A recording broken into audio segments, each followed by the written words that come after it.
May I request all of you to take your seats, please, so that we may start our next session. Well, it's my pleasure to introduce a person who is all for philanthropy against misanthropy. And if you're wondering that why I am so obsessed with these trophy words, then he specializes in anthropology. He is the Dean of Ishwari School of Liberal Arts, Professor Vishnupad.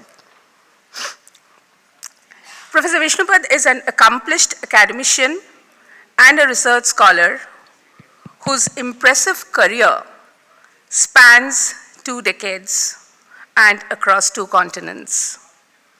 With a doctorate in anthropology from Columbia University in New York, USA, he has received a wide range of research fellowships and awards throughout his academic career. He has taught in various capacities at renowned institutions in the USA and India. In his current role as the Dean of ESLA, that is Ishwari School of Liberal Arts, he is expected to carry forward his illustrious legacy for a continual and quantum growth and the welfare of the institution. I now request Professor Vishnupad to deliberate his session on nurturing emotional intelligence in students, building resilience. Over to you, sir. Thanks. Thank you very much, Shobhani, Dr. Shobhani Basu. I'm going to be here. I think there's a way in which there is a divide once I climb up there. The session basically says, if you look at the schedule, it says that I speak for 30 minutes, and subsequently there are responses from, principals, audience, and so forth. I don't think I'm going to speak for 30 minutes. I want this to be more dialogic, more interactive, and I would want any number of principals and any number of people from the audience to sort of respond to what we are talking about at this point. So what we're talking about right now in the panel says, I forget the exact title, but it has to do with building resilience in student. And in some ways, what we are trying to talk about is emotional intelligence, all right? So as I sort of talk about this, I'm going to talk about 2 themes principally. One is obviously what I think about emotional intelligence to begin with, and there are various things within that that I'm interested in talking about. The second is, my bias as the dean of, the liberal arts school here, Ishwari School of Liberal Arts and so forth, is to how and why a corpus of material that we associate with liberal arts in some ways can be absolutely useful, central, and relevant for what we need to inculcate in and through what we understand by emotional intelligence, right? Now, before I begin on any of these 2 themes, one of the first things I would like to talk about is, this very word, or the sort of, juxtaposition of these 2 words, emotional and intelligence, all right? I know, all of us are, I'm assuming, 40 plus. We lived in a time when emotions and intelligence didn't go well together, right? There was always this dichotomy between brain on the one side and heart on the other side, mind on one side, and then passions, emotions on the other side, right? So I still remember about a decade and a half ago when I first heard this word, emotional intelligence, I was like, how is that even possible, right? What happened? Why are we in some ways talking about something like, emotional intelligence to begin with in a certain sense, right? And yet it has taken off. We have IQ, we have EQ, and we have any number of similar things which have come up. And one of the things that has obviously happened is that we're being compelled in some ways to come to terms with what might our emotions be, what might be the rationality which inheres these emotions themselves, right? And in what ways are these emotions not necessarily unintelligent? In other words, we're talking about emotional intelligence in this context. Anyway, we can deliberate on the sort of, as to what is at stake in thinking through this very category of emotional intelligence, and as we sort of, as the session progresses. And of course, we'd love to hear from many of you who are here. I thought, the first theme that I said I was going to talk about in some ways is my understanding of what emotional intelligence in some ways means, and subsequently speak about liberal arts and so forth. So let me just, to start talking about emotional intelligence, one of the ways we can sort of start talking about it is, let's say, many of the previous speakers have drawn our attention to, the NEP document, for instance, right? I mean, so that's a very good point of departure to talk about, what emotional intelligence in some ways looks like. Now, I'm assuming most of you, if not all of you, have had a chance to look at the document, if not the entire document, perhaps the first 2-3 pages, right? If you were to look at the first 2 pages, for instance, it talks about 2 or 3 things, right? It talks about, some of the challenges that we face, it talks about the fact challenges as in 2 fundamental challenges that they speak about, right? One is, the great transformation that we are witnessing at this point in time. And by transformation, one is referring to the technological transformation that has come about, right, in the global context, right? So we're coming to terms with. The other, obviously, is the ecological crisis that we see being referred to in the last 1 decade over and over again, right? Now, if you go back to, if you move away from these challenges and talk about what is the document essentially wanting to talk about, it is talking about what it keeps saying, the holistic development of a student or an individual, right? What does it mean by holistic development? It says a relationship to oneself, number 1. Number 2, relationship to the other around you, people around you, in other words. And finally, it says relationship to the social community or the political community, and the political community, be it your nation, be the larger global social community, and so on and so forth, right? Now, NEP is 2020, right? Why does it feel the need to talk about this kind of holistic development of students in 2020, right? Our VC, for instance, reminded us in his morning talk that, listen, all of this might pretend to be new, but it's not new, and all of us know that. So in other words, it raises the question of why the need for this kind of iteration all over again? What's the point? Right? I mean, when you look at the NEP, it's a document of intent, right? It's a document which is performative. It wants to bring about certain kinds of changes. It wants to do all those sorts of things, and it is responding to something very particular aside from the 2 challenges that it spoke about. What are the challenges it's facing? What is the challenge that our education system is facing?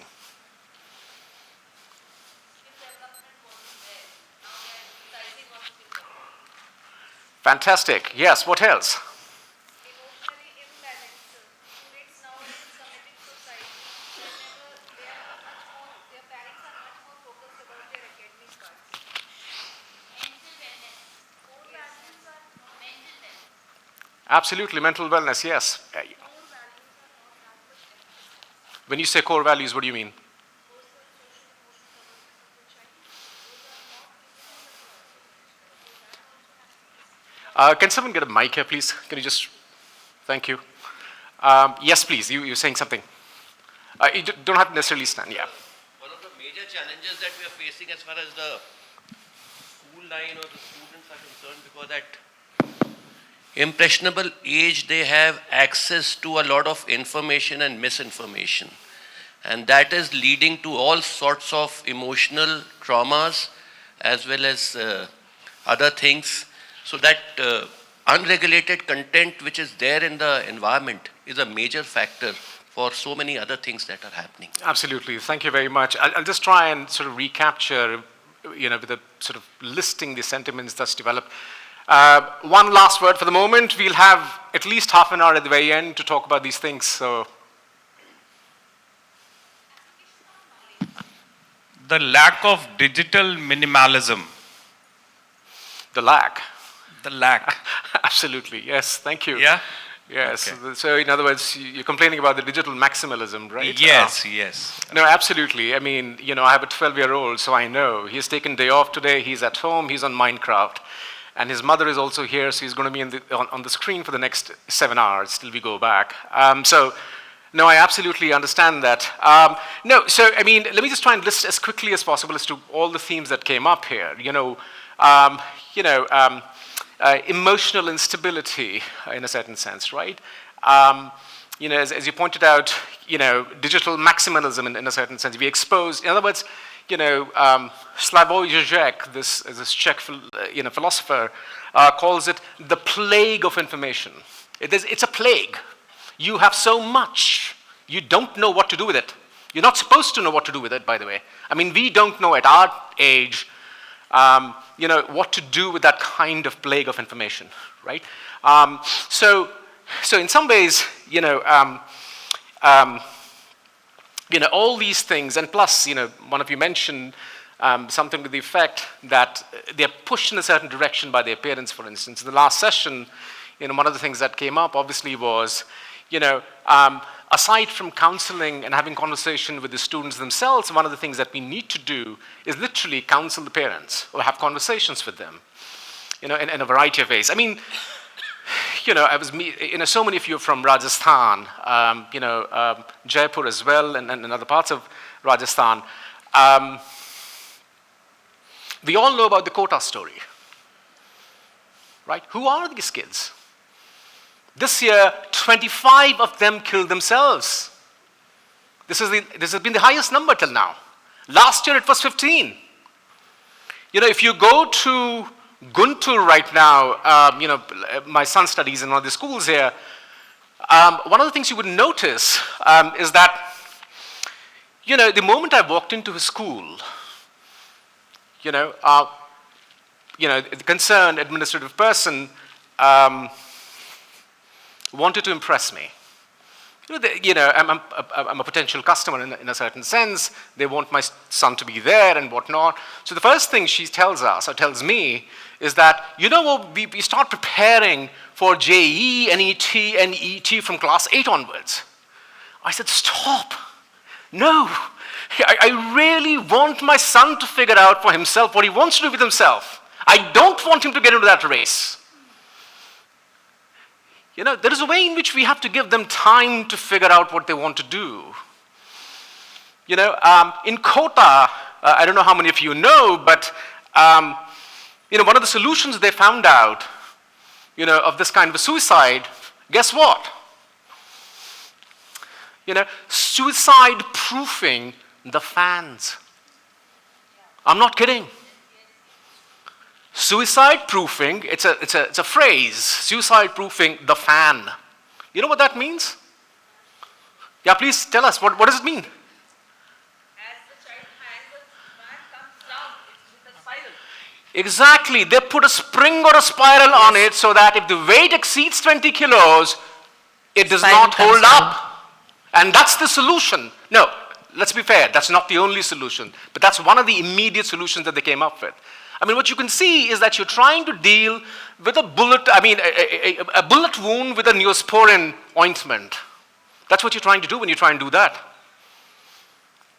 It calls for a larger solution in a certain sense. It's not going to be sort of made sense of, understood, engaged with, and redressed, by something like that.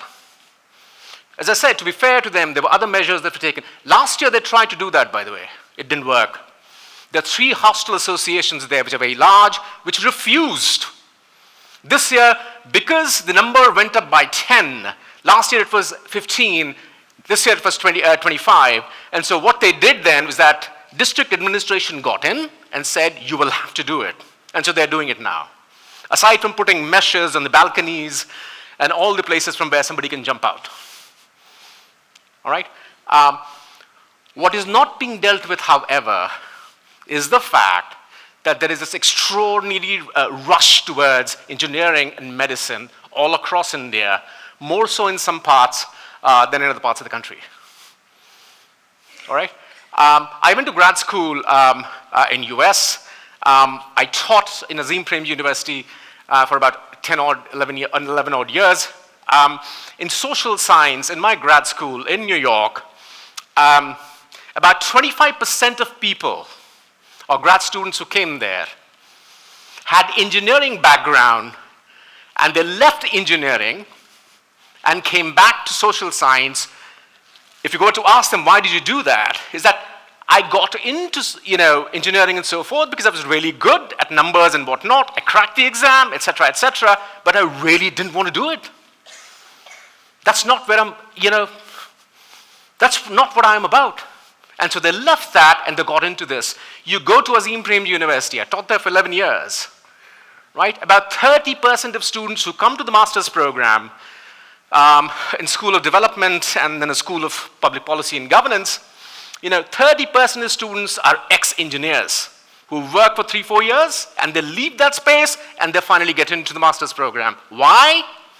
Completely dissatisfied with what they're working in and with.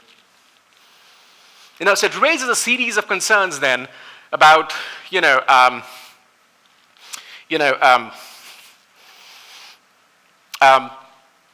what kind of pressures they are in or under, what kind of,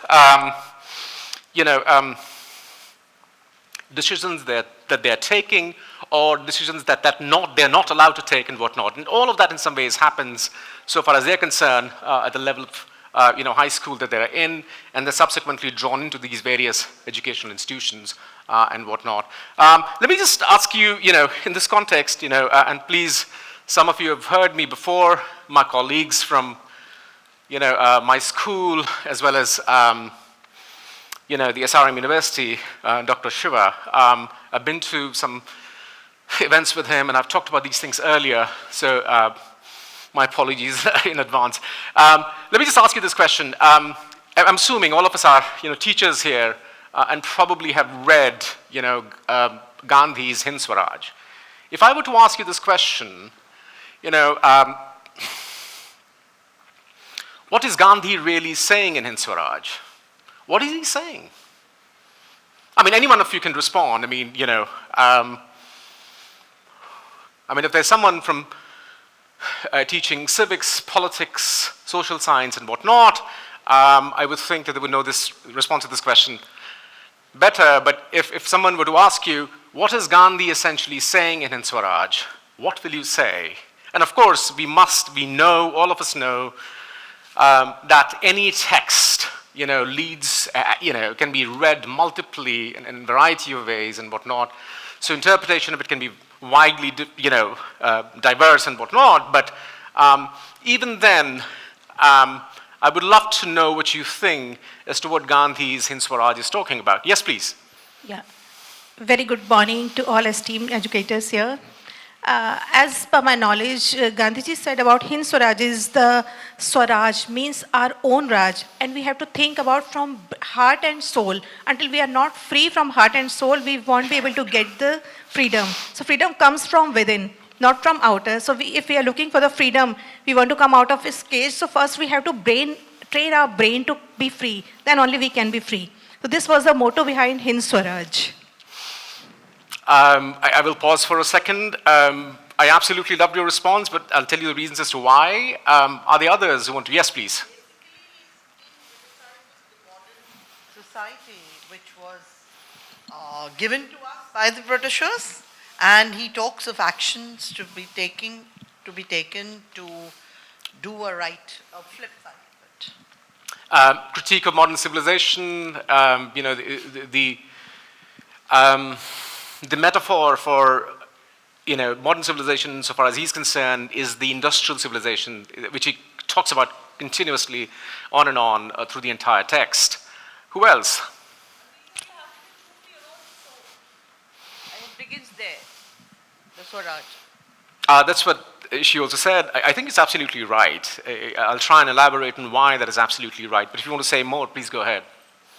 I mean, if you can't be true to yourself and if you're not doing what you want, then you cannot think beyond that. Then it is all about, what should I say, not being independent. So Swaraj means apna raj. So apne se shuru hote hain. Absolutely. No, I can't agree more. Yes, Sir, please. Gandhiji wanted to emphasize more to build entrepreneurs of our own nation. Yes, that's obviously one of the things that he's talking Yes. about. Okay. It has to have a grassroots, Exactly, sir. embedded presence. It has to have an organic relationship to it. It cannot be something which is drawn from elsewhere, Yes, sir. etc., etc. Again, entirely agree with what you're trying to say, which Thank is why I you. said any text lends itself to multiple interpretations and readings, and this obviously, there's no right or wrong answer to that question, by the way. Yes? Yes, there's a, yeah. The old version of Make in India approach, which is being brought by Modi ji now after years and years of freedom. Okay. Let me just put it this way. I'll have to think some more about that before I can respond to that with any degree of adequacy. Yes. Sir, I hope Swaraj would mean what all you wanted to do, the way you wanted to do. You should be allowed, you should find your freedom to exercise, you should find your liberty to do the way you want it. Broadly, I believe means you are king of your own kingdom. So let's stop there because I think you summarize it absolutely appositely as to what is at stake in the document. Many have correctly read the text to be a critique of modern civilization and so forth, to be gearing towards a certain kind of economy, polity, etc., etc. But it seems to me, so far as I'm concerned, I think that summarizes the essence of what is at stake. All right? Swaraj means sovereignty over the self. So his question constantly, if those of you remember the text, it's actually a conversation between editor and Gandhi, right? He sort of, there's a question from the other side in response to those texts and whatnot. The sets of questions raised by the editor and so forth, and then the text unfolds, right? Now, in that context, it's obviously, he's criticizing the railways, he's criticizing modern medicine, he might come across as someone who's anarchic or an anarchist or a sort of, anti-modernist in a variety of ways and whatnot, right? But so far as I'm concerned, I don't think he's necessarily critiquing all these things. What he's critiquing is the pace at which transformation is happening, the ways in which we have lost control of ourselves, literally. Swaraj that is lost is, so in that context, one of the questions he's raising there is that, what will it take, or let me just put it this way. The question that he's asking is the following. Whose life are we leading? Or he's asking this to, the sort of editor, whose life are you leading? When will you begin to lead your own life? And that is true of literally what's happening in Kota, what's happening in Guntur here with engineering schools and medical schools and whatnot. I have nothing against engineering and medicine and so forth, by the way. What I have something against is the toxicity, or that ecology which operates in this context. Now, let me just, how much time do I have, Shobhani? It's all right. All right, I take 5-7 odd more minutes, and then we can open the floor up. One of the things I wanted to talk about is, something around how possibly something like liberal arts, nurtures emotional, ability, stability, and so on and so forth. So one of the questions I would in some ways have for you again is that how do you see something like liberal arts? What does it mean to be reading history, literature, English, vernacular, Hindi, whatnot, or doing social science? What does it really mean? I mean, I don't really know the backgrounds of all the principles here, but if you could give me a sense of what really does it mean to you. Yes, Dr. Prem, yeah. I think it is dealing with your being and exploring your being as far as the liberal art concerned, expressing your being. And so I believe this whole domain revolves in and around of your celebrating being. Very well, thank you. Yes, most appropriate, I would say. Yes, anyone else? Yeah. And also your own creativity, your you empowering yourself, you're equipping yourself, exploring yourself. I think it's more about self, where you're exploring, because a whole lot of us don't even know the potential that we were born with, the talent that we were born with. We just follow, we toe the line as is told to us by society, by environment. And I think here is like, you have the greatest artists. So tell me, how long does it take to explore oneself? Entire lifetime. What do they do in the meantime? What do the parents do in the meantime? There are various steps. So Please as tell a us, child, and if I love painting, and my environment around me, the adults who are responsible for my upbringing are able to identify that particular talent in me and encourage me, I'll be able to do that well. And that's a personal thing. So if I am doing something that I love doing, I would also do something that I've been asked to do with equal amount of enthusiasm. It often happens that if I'm asked to do something which I don't like, but I'm stopped from doing what I love doing, so I will not do that well as also. No, great. I mean, one of the biggest problems, we have as parents is obviously, exactly the kind of crunch which parents in Guntur find themselves in, or people who are sending their kids to Kota, for instance. How do we? I mean, the question in some ways is an impossible one to answer in a certain sense. But I take your point, right? I mean, you give them the space, the autonomy. And in some ways, all of that has to begin at the school, and the right kind of school that all of you were emphasizing. VC was talking about this morning. But yes, why don't you... I'll just add, because you recently discussed about Hind Swaraj. Vishnu, I think, क्या गांधी जी को यदि डब्बे से फेंका नहीं गया होता तो क्या वो हिंद स्वराज के बारे में सोचते? वो फेंकना, वो किक एक्सप्लोर करने के लिए अपने बीइंग को, अपने सेल्फ को आपको मजबूर करती है, और वो किक कहीं नहीं मिल रहा, ना तो पेरेंट्स को मिल रहा है, ना बच्चे को मिल रहा है, ना स्कूल में टीचर को मिल रहा है, और अनऑनेस्ट प्रिंसिपल्स को भी नहीं मिल रहा. सो माय पॉइंट इज, जो आप हिंद स्वराज की बात कर रहे थे Vishnu, I believe that Gandhi become Mahatma, it's journey, it's process. And when in 1908, when he is writing this, he's not the same Gandhi who was following Britishers blindly. He celebrated British culture, British civilization, their ethics, their social. But the moment he encountered with the reality, and then he reflected, right. So that somehow helped him to write Hind Swaraj. No, I absolutely agree with that. Yeah, please. Said about liberal arts, here I would like to say that Gandhiji was liberated. See, a whole lot of us in society may not be able to follow certain path because there are so many strings attached. But I think it began from, of course, he being kicked out. As I read somewhere, it's very important to get angry. Anger is not always a negative emotion, it's a very positive emotion.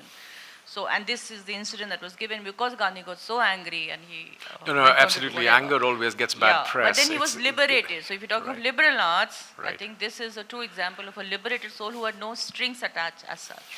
No, I entirely agree with both of you. Where was it? Peter Marisburg, if I recall correctly, the place where he was thrown out. In psychoanalysis, we have a word. It's called symbolic destitution, which basically means... for someone like Gandhi, it was a moment when the whole world that he sort of upheld crashed around him. And this recognition comes to him that whatever I was thinking of about the British Empire, the ideas of liberalism, the manner in which we have rights, et cetera, in relation, because of the British Empire and so forth, all of that is false, is fake. And he experienced that there, and this moment of, obviously many people have read that in that manner and thought through it in a variety of ways. So many who would argue there were a series of events culminating with the Peter Maritzburg event and whatnot, which resulted in him transforming in a variety of ways. So no, I mean, I wanted to see hands. I saw some hands on this side as well as to what, yes, please.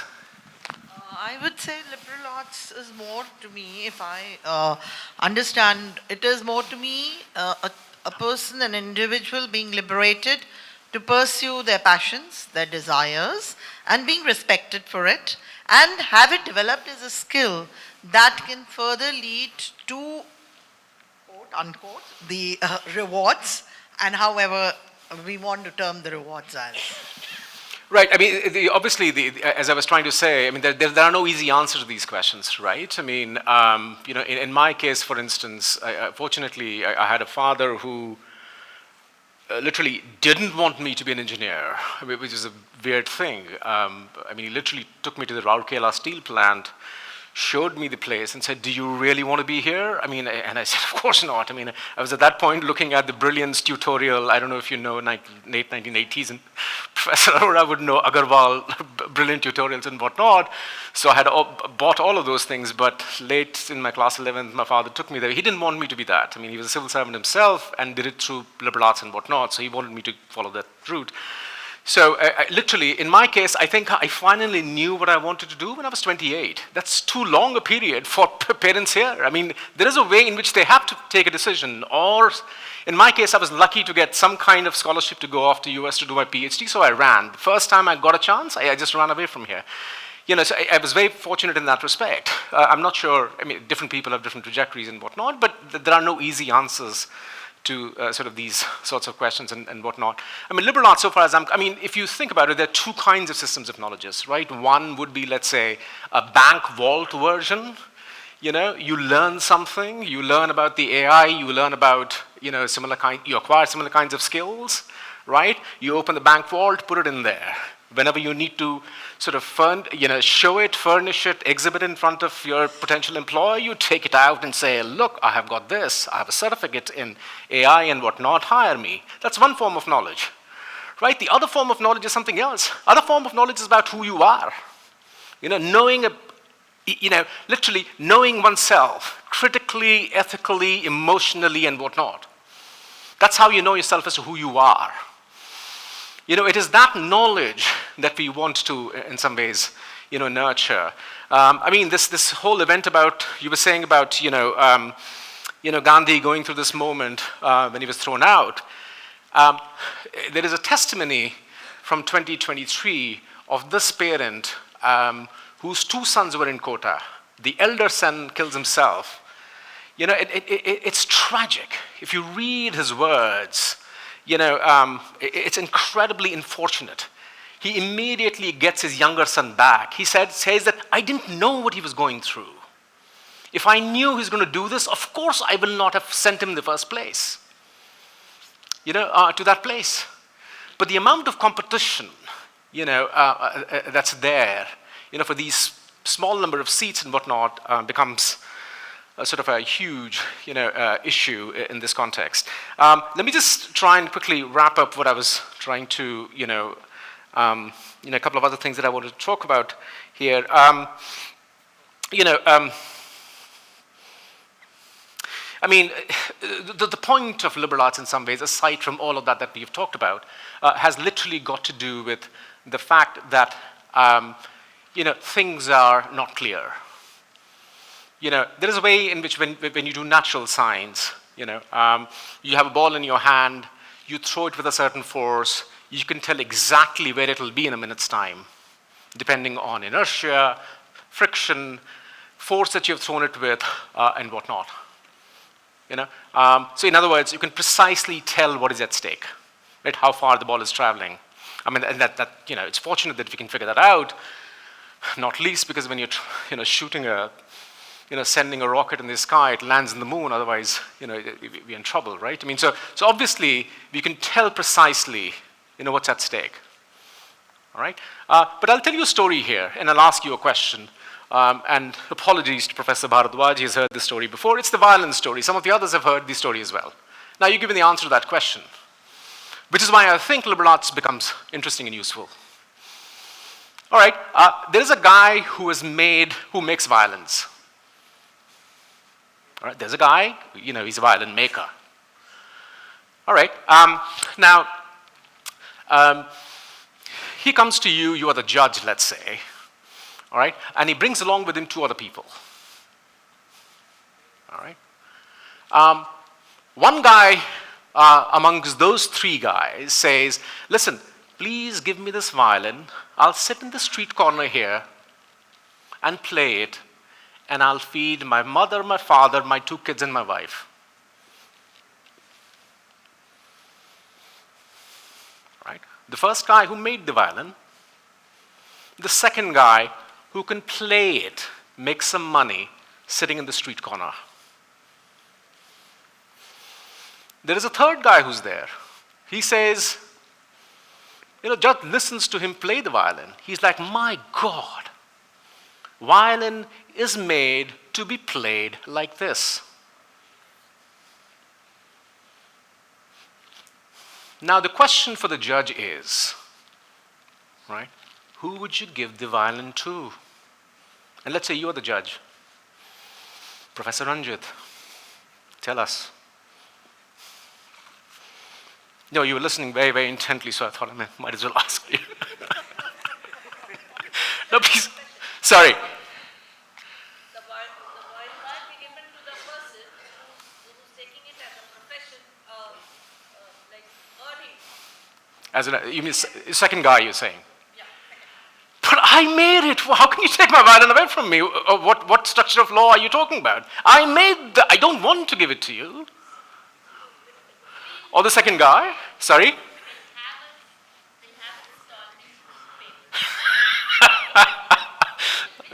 Time-wise division is what is that what you're referring to? Yes, we need to plan like this, otherwise All right. So let's say that option is not there. I mean, that's a very that's what we mean by innovation, I guess. Sorry. So the one who can play well. Sorry. The one who plays well, and. But those kids will die.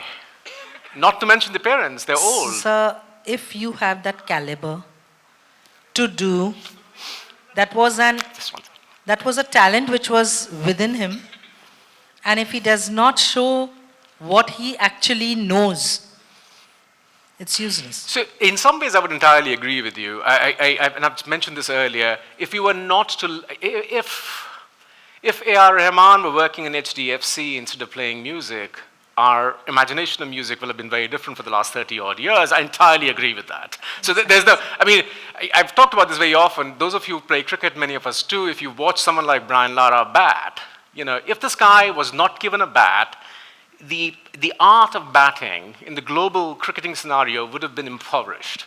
There is a way in which he's one with the art. Those of you who know batting and so forth would recall, his backlift comes from here, goes back, it does a 450, not 360, 450, somewhere in between it hits the ball, and it is sublime to watch. When Brian Lara bats beautifully, there's no better sight in the world, all right? And there you can say he was born to bat. So I entirely agree with you. A.R. Rahman, Brian Charles Lara, any number of similar people in different fields and whatnot. All right? They are born to be doing that. But then the question is, would you let those 2 old people die, not to mention the kids? What will you do? Yes, sir, you wanted to say something. Sir, my opinion is that the violence should be given to the third guy, because he is showing interest, though he has not constructed the violin, nor he is able to perform violin. But I think the interest which he has shown, either he will not play, he will able to construct. So the third guy who... Those are mutually exclusive activities. One constructs, one needs to, So he is not good in both the art, so he may learn one. Manathan, No, all right. Sorry. Okay. Anyone else? Yes, please. Oh, there are some. Can you give the mic there as well? That's called innovation, which is much required. Yes, I entirely agree. May Yes, I now? please. Yeah. I feel it should go to the first one. Why? Because see, there is some kind of resources, his investment is there in making it. How do we compensate that? We just give him wages and ask him to leave. I mean, See, that's what. that is okay. Hey, that's what we But keep then doing. you I didn't mean, mention everyone that in making your Adidas question. doesn't get to wear it, But right? he has invested in making that violence, so it should go to him. The one who's playing it well has a skill, right? So he has to arrange for one if he wants to actually build it up further. No, that's that's going for easy solutions. I mean, I mean, it's a. Just one sec, Bala. I mean, there were a few hands there. Yes, please. Yeah, sir, you're talking about the art. And as I think art is means a joy, happiness, and emotions also. And once you are getting all these things from your art, then sir is ready to give us for the business. Once you are happy, you are learning, you are making others happy, and you are also well versed in that, then you may start making the business with that. I just had a simple question. I mean, you gave me a whole business plan. Thank you very much. But I think, yes, please. Hey, how much time I think do the have? third one will take both of them. The third one will start a music school. So this person has to perform in the music school in the morning, and evening will run an orchestra, and at night he has to play No, in the club. Absolutely. So No, thank you. both of them and all those three will get something out of this. Okay, sir, can I have a prompt here, please? Yes, somebody. This side, sir. Yes, please. Yeah. Yeah, I was trying to understand the addition to the script for your story, with each of us giving wonderful ideas, creativity, and probably we could develop a novel story out of each script with an add-on. So I think it is a combined thought analysis which brings us the solution and learning. But at the same time, sir, I would request, if you're finishing off, can you tell us the exact definition of liberal arts to make our children clear about it as a career option? And how is our father of the nation, Gandhiji, is connected to this particular study? Because you gave reference to it, and my chat GPT also answers that. Did it say that? I must install ChatGPT. Where do you install it? Laptop or a cell phone? Oh, thank you. All right. No, so, I mean, let me just put it this way. We're talking about emotional, intelligence, emotional EQ and the rest of it. So far as I know, it's about 15 odd years ago, 20 years ago that you began seeing that word, and, there were gestures towards it in a variety of ways. Before that, it was IQ, which was insisted on and whatnot. I'm sure you know the story about all of these things. What I'm trying to say here is that, a few things. My reference to Gandhi has to do with the fact that obviously, I teach, liberal arts. I teach political philosophy. I teach history. I mean, I have a strange trajectory. I did political science as an undergrad, did masters in political science, then went on to do sociology in upstate New York, then finally finished with anthropology, a doctorate in anthropology and so forth. All the while, I was doing continental philosophy, and I nearly became a psychoanalyst in New York, except that I didn't have money to go through some of the sessions and whatnot. It's very expensive, by the way.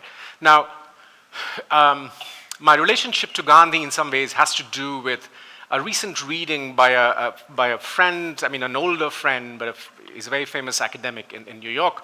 His name is Uday Mehta. He's writing about Gandhi and so forth. And some of these things are his reading of Gandhi, which is why I didn't think, I mean, if someone says Gandhi to you, what do you think? Not again, right? I mean that's the before I encountered Uday Mehta's text on Gandhi, that was my response to it. Like, not again. I mean, come on. Everyone knows about Gandhi from class. We start hearing from class 1 and whatnot. But his reading has been exceptional. The book should come out sometime very soon and whatnot. No, so it is that reading of Gandhi that hit me. Gandhi's question in some ways is that when will you start leading your own life?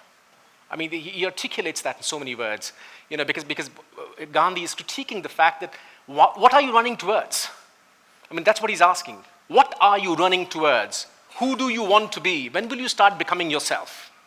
When will you begin to imitate, mirror, or have a mimetic relationship to your own self, is the question that he's asking. So, and I do think in any number of thinkers that you see, especially in the nationalist movement or in the social context in India, you would see resonance of all these stories about what we are now calling, emotional intelligence and so forth. It's not as if they're discovered in 15 years ago. It's not as if even in Western contexts it was discovered 15 years ago. It's been there for the longest time. The conversation is much older, and so on and on. Gandhi obviously was just a segue for me to, in some ways, talking about precisely something called, emotional intelligence and so forth. What does liberal arts do? I'm running out of time. I'll just give you a response in, let's say, 2 minutes and so forth. Liberal arts, literally, so far as I'm concerned, is about spending time with myself. And I do think it's absolutely important. As I mentioned, I was very, very fortunate. I was 28 that I figured out that, I like to teach. I can teach. I'm not too bad in teaching, etc., etc. And then I became a teacher. All right? But it took me that long, and it took me that long, and no one was asking, my father wasn't asking me, job kab kar rahe ho? That question wasn't asked because I was in US and, away from the pressures of family. And it's that pressure which so what does liberal arts mean to me? Liberal arts to me means having time to spend with yourself, having time to read things, literally. And let me just end, we can have a longer chat, after the session and through the evening and tomorrow and so on. And again, apologies to some of my friends who heard this story. Einstein, in I think mid-late 50s, he dies in 58 if I recall correctly, he's asked this question, by this lady reporter, all right? A young lady reporter who has a son or a child, I forget, son or daughter, and she's asking, Einstein, what should I make my, child read? Einstein looks at her, in response in 10, 15 seconds, he says, fairy tales, all right? She's not convinced. She asks him again, what should I make him read? He says, fairy tales and whatnot, And then she's like, finally, give me some good response and whatnot. And then she finally says, what should I make him read? And he has a cigar on and he says, fairy tales, more fairy tales. And that's where he ends. And that's the point, right? It's about imagination, it's about thinking, it's about spending time with oneself. We now consider it to be, quote unquote, waste of time. I don't think it's waste of time. There's a way in which leisure has to be spent. Liberal arts, in that sense, is a form of indulgence, but a form of indulgence, so far as I'm concerned, which is absolutely central and crucial.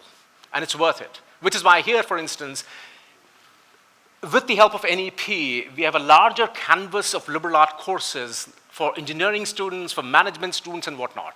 You don't just have to be a liberal arts student to be working in and through a corpus of material that we identify as liberal arts. It literally is about any number of similar things that can be done by students from management, from all kinds of engineering schools and whatnot, and it's built into the curriculum. All right?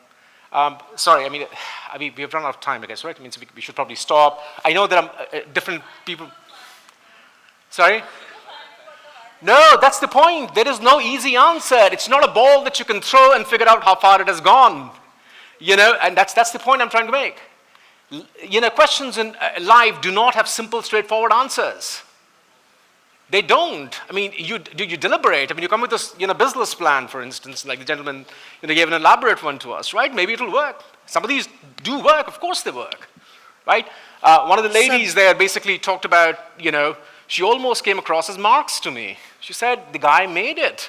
I was so happy to hear a Marxist here in our midst. Marxists are endangered species, obviously, right?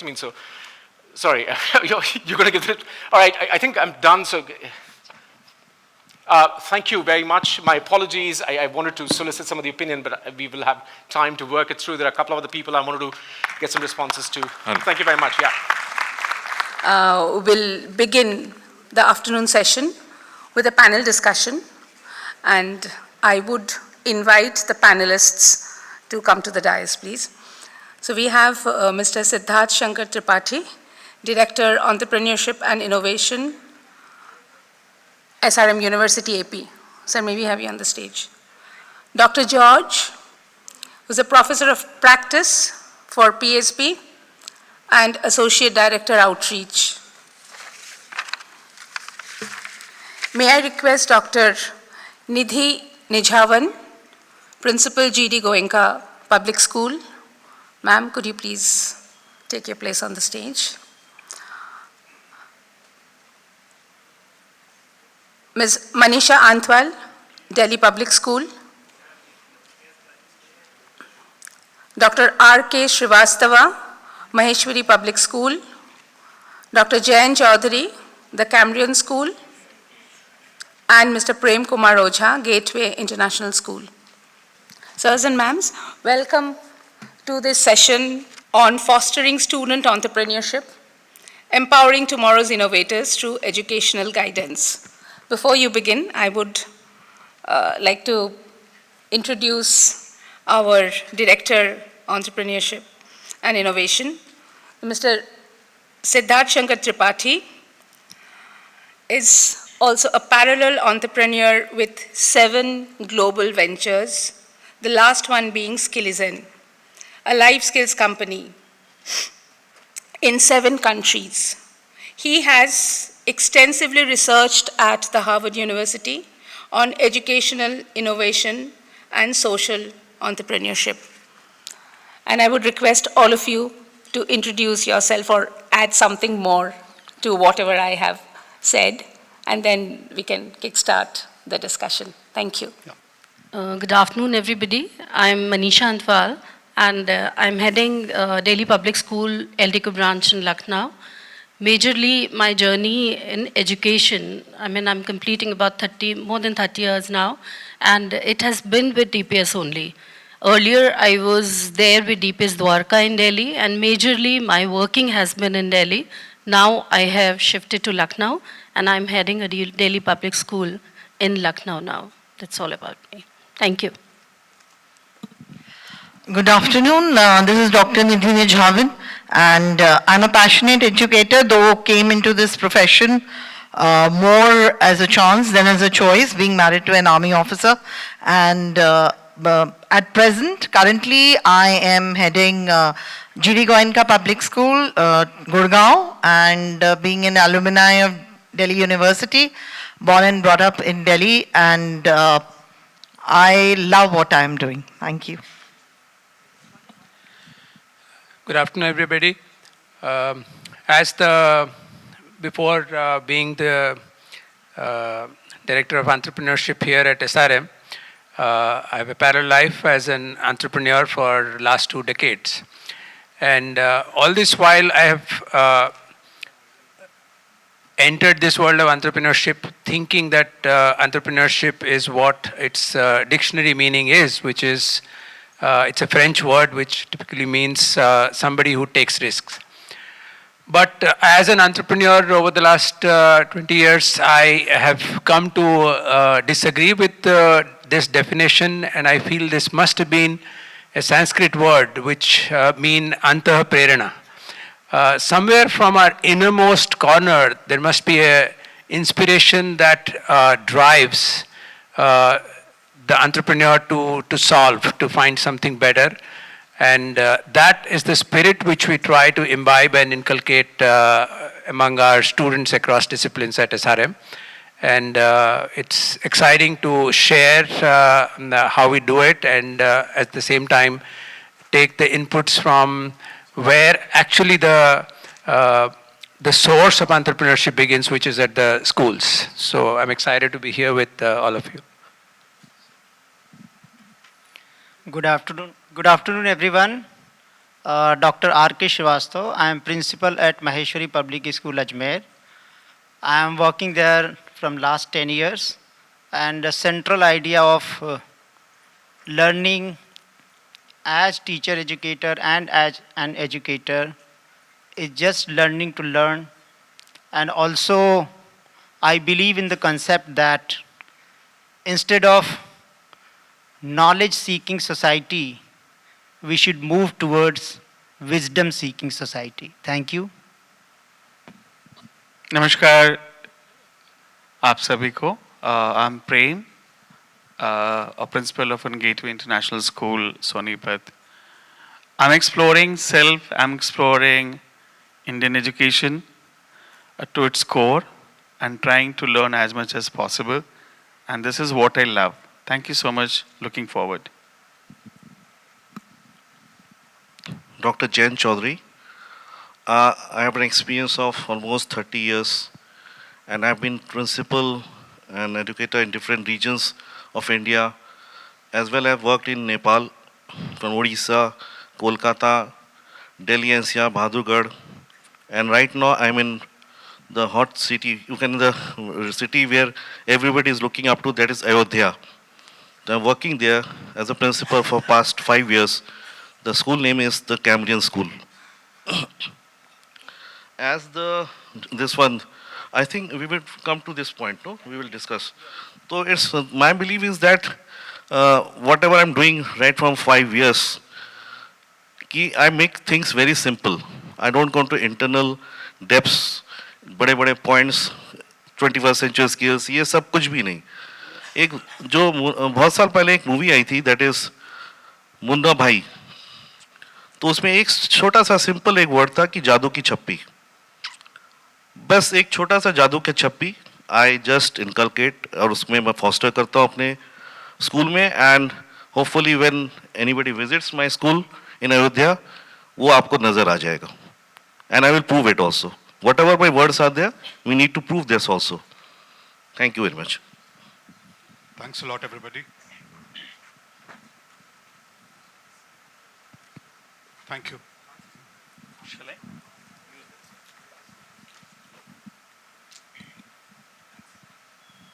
So thanks a lot. So the whole concept of entrepreneurship from a school perspective, I think the discussion started with the NEP coming in, wherein schools were encouraged to talk about entrepreneurship, about innovation. And over the last 2 odd years, I've been visiting schools, meeting principals, counselors, and the thought has been about creativity, about team building, about critical thinking, problem solving. These were the main areas where schools since 2020 have been walking around. And I think NEP has kind of opened their minds of the schools towards walking in these directions. Not that schools were not doing it. A lot of schools were already talking about critical thinking, already talking about problem solving as a way of learning. Now, when Dr. Tripathi was talked about entrepreneurship, he gave one definition which was French, the other which was close, as he said, Sanskrit. And when I was going through the different school of thought when it comes to entrepreneurship, the first was the great person theory, which I think was around 1200 or between 1200 to 1600. It was talked about as entrepreneurship can't be taught. Like leaders, they are born.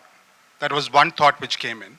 The second thought which he talked about from the Sanskrit perspective, and there I feel is the psychology or the personality trait for entrepreneurship, wherein it is someone who wants, has the trait and wants, has the propensity to take risk. Then came the classical thought for entrepreneurship, which was about around what schools want to do nowadays, about innovation and creativity. I'm a faculty in the area of management, and as teachers in management, we feel that everything can be taught. So the management school of theory of entrepreneurship said that everything can be taught. You can teach finance, you can teach budget, you can teach risk taking. So that's where that concept came in. There was another concept which was talked about, the leadership part of from where the thought of entrepreneurship came in. It was that anyone who can make someone follow an idea and have a bunch of people working around him or her to make that successful that person could be in entrepreneurship, and from there it comes in. Now, when we talk about entrepreneurship, and the best school of thought which I liked was the entrepreneur real thought process. Now, why is that important? If we are teaching entrepreneurship, not anybody and everybody can become a businessman or start his own venture. We also need people who can make ideas profitable. So if we teach students in school and colleges and universities about entrepreneurship, it may not be just fostering new startups, but it also may be fostering people who can build ideas and take it into profitability. So that was my take on how the whole concept of entrepreneurship have developed over the years. To start off, I would like everybody on the panel, except Dr. Tripathi, to talk about in their school, what is currently being done around entrepreneurship, innovation, creativity, critical thinking. So if I talk about my school, first of all, whatever CBSE is doing a very good work in this direction. Like, I'm sure that all the principals are sitting here and they know that entrepreneurship is, in most of the schools, is a mandatory subject with commerce stream. Besides that, to support this thing, I mean, there are other skill subjects also which have been added. So even we have added, 4 subjects like which will lead to this kind of a mindset, that is marketing, which supports your entrepreneurial skills, and tourism, and the other things which can, which can change the mindset of the children towards all these things. And the second thing that we are doing about it is that we are leaving our big events on the children. And in those events, it's not only, there's just the organizing the stage show or anything. We are telling them to do all sorts of work on their own, like bringing sponsorships, talking to the vendors, like even if it is like, there's one very big event that we do in our school, that is Model United Nations Conference. That's about 500 delegates participate in that every year, and nothing is being done by the teachers in that. And let me tell you, right from designing to talking to vendors about food and everything, and talking to other people who would sponsor this, everything is done by the children. The entire marketing, stay arrangements, we are just there to supervise, but generally the teachers, I have told them, will not get into it.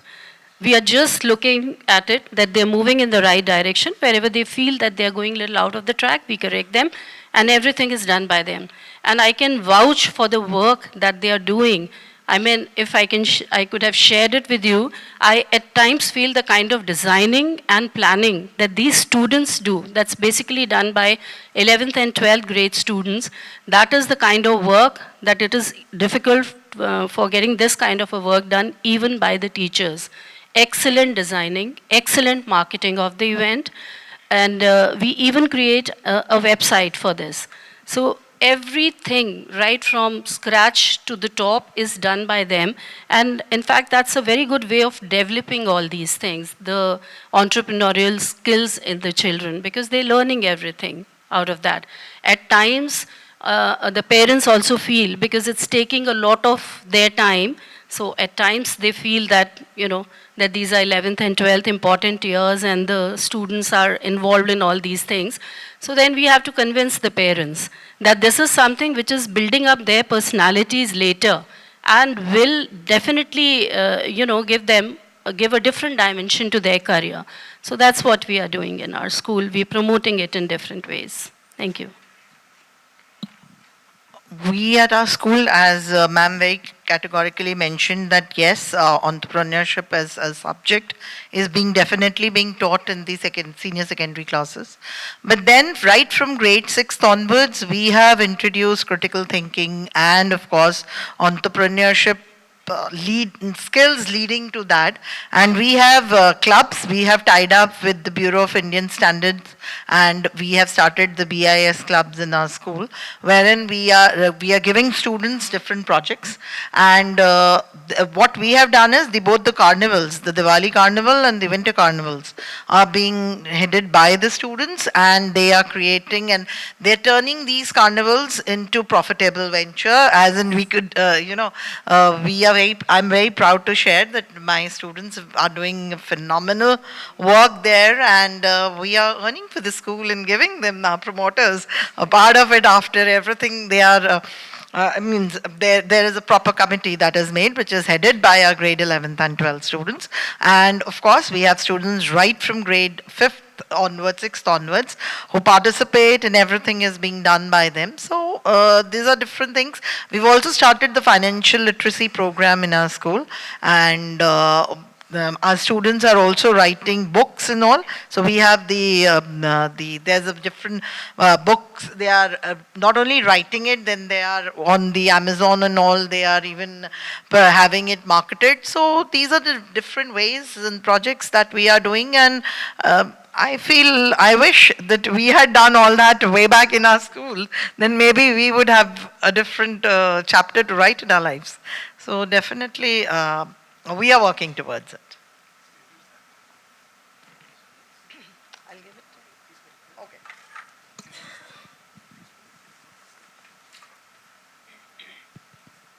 Hello. Hello. Yeah, this is something, what we're doing. Other principals are doing this. Volume is here? Other principals are all doing the same thing. More or less equally they're doing everything, because all our colleagues, ma'am is also there, sir is also there. They're doing the utmost best, because principal does the most, whatever in the capacity. They identify the potential of the children, as I am doing identifying, because identifying the potential of the children is foremost. जब भी कुछ करे, so important is to identify whether he is actually has that skill or not. If he doesn't have the entrepreneurial skill, he will never go there. But I found out that in recent time we had one exhibition because we go with the PBL, that is project-based learning. The more you give projects to the children, I saw that the learning outcome is more than the whatever theoretical things come out.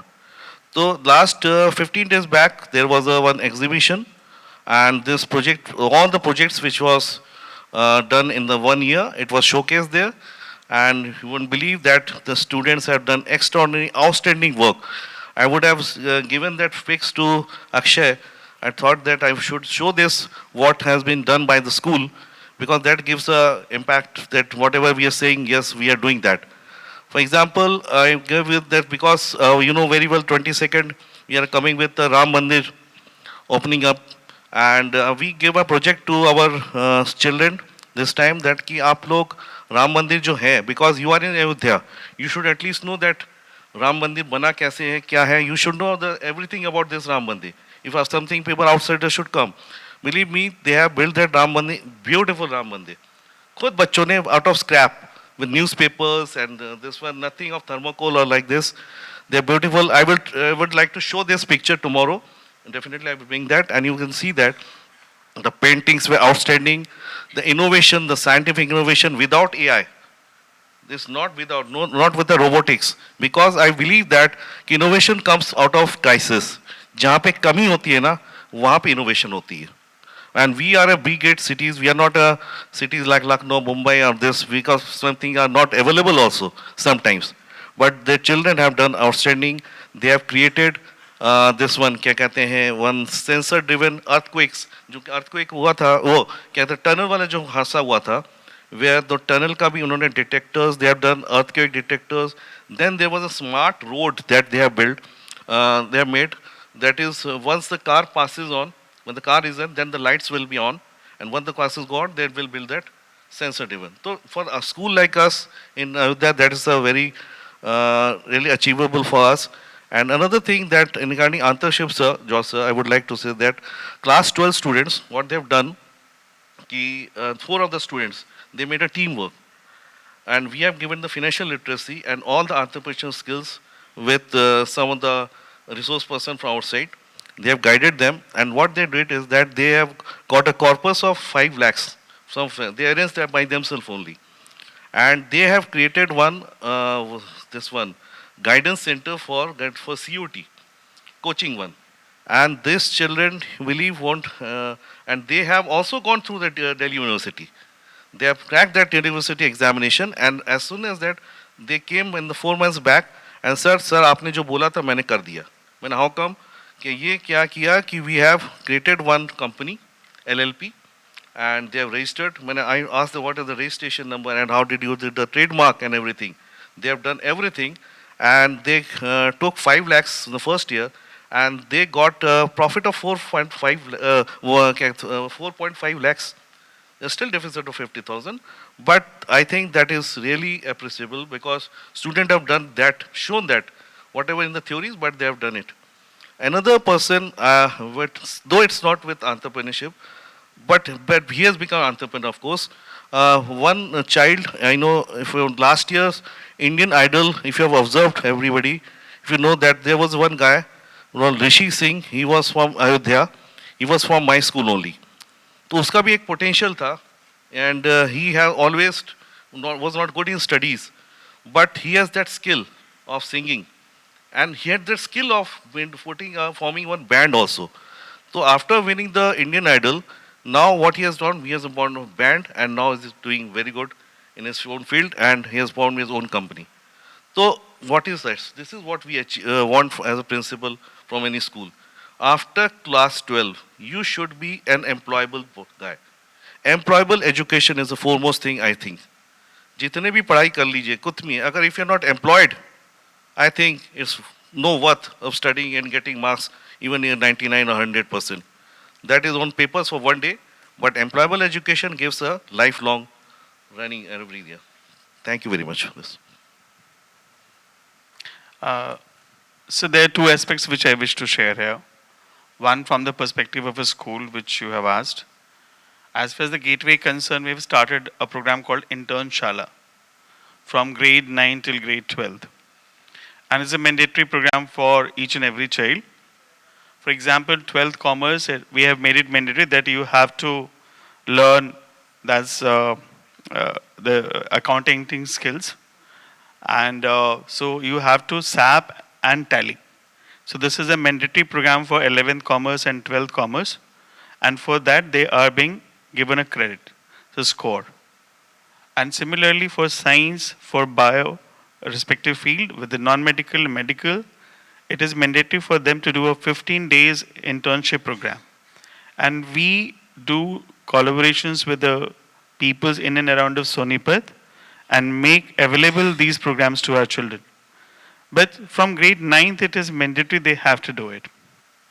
Now, of course, we faced lots of struggle, and that's in the morning when Manoj sir was sharing that how a university and schools can integrate. So believe me, here is an opportunity that in case if universities can create some modules and can invite children from grade 9th onward, because 9 to 12th is one program now, and this is the area where CBSE is emphasizing a lot as far as the entrepreneurship skills concerned. So this is where, we're lagging behind, and we have requested the Ashoka University also, Jindal University also, please help us. And in case if you can allow our children to come, and in case if you prepare certain modules, so that will be a great help for our children. And this is also going to help in one particular way, that the children will have clarity from grade 9th onwards. Sir. And then that clarity will help them to be a wonderful entrepreneur and ideate to have their own set of ideas and thought. This is one aspect. Second aspects which we are teaching, which rightly you mentioned, that it is not necessary that each and every individual will be a businessman or businesswoman. But by design, we are teaching how to be failed. It is unfortunate scenario, sir, and in the morning, sir was sharing, Vishnu sir, that the tendency of doing suicide. And it is unfortunately because the schools are not teaching how to be failed. Schools are only teaching how to get success. So we believe that to be a wonderful entrepreneur, you must have the skills that in case if you got failed, how are you going to overcome all this? So this is also we have incorporated from grade 9th till grade 12th. And so sometimes by design, we make things that they become fail. And recently it happened, ma'am shared, MUN activity we recently conducted, and when they provided the complete budget, so somehow 57,000 was the deficit. Then I said, guys, you people promised me that you'll give me profit, and here is the 57,000 deficit. So just reflect where you people got failed. What you couldn't do well, which you designed initially, and which you believe that it will happen, and which didn't happen. And similarly, these set of things. So these are certain areas where we are, as far as the gateway concerned, we are working. We do not have any specific skill sets. Here I disagree with CBSE, and I'm sorry, being as a principal of a CBSE school, I'm saying it. We are again, similarly, the way we were having a lots of discussion during the 2009 when we implement CCE, similarly, we are doing lots of talk in and around of new innovations and new things of NEP. And I do have the same fear the way 2017 CCE got died. I hope NEP must not get the same fate. So we have to do something real substantial thing. Thank you. Very true, very true.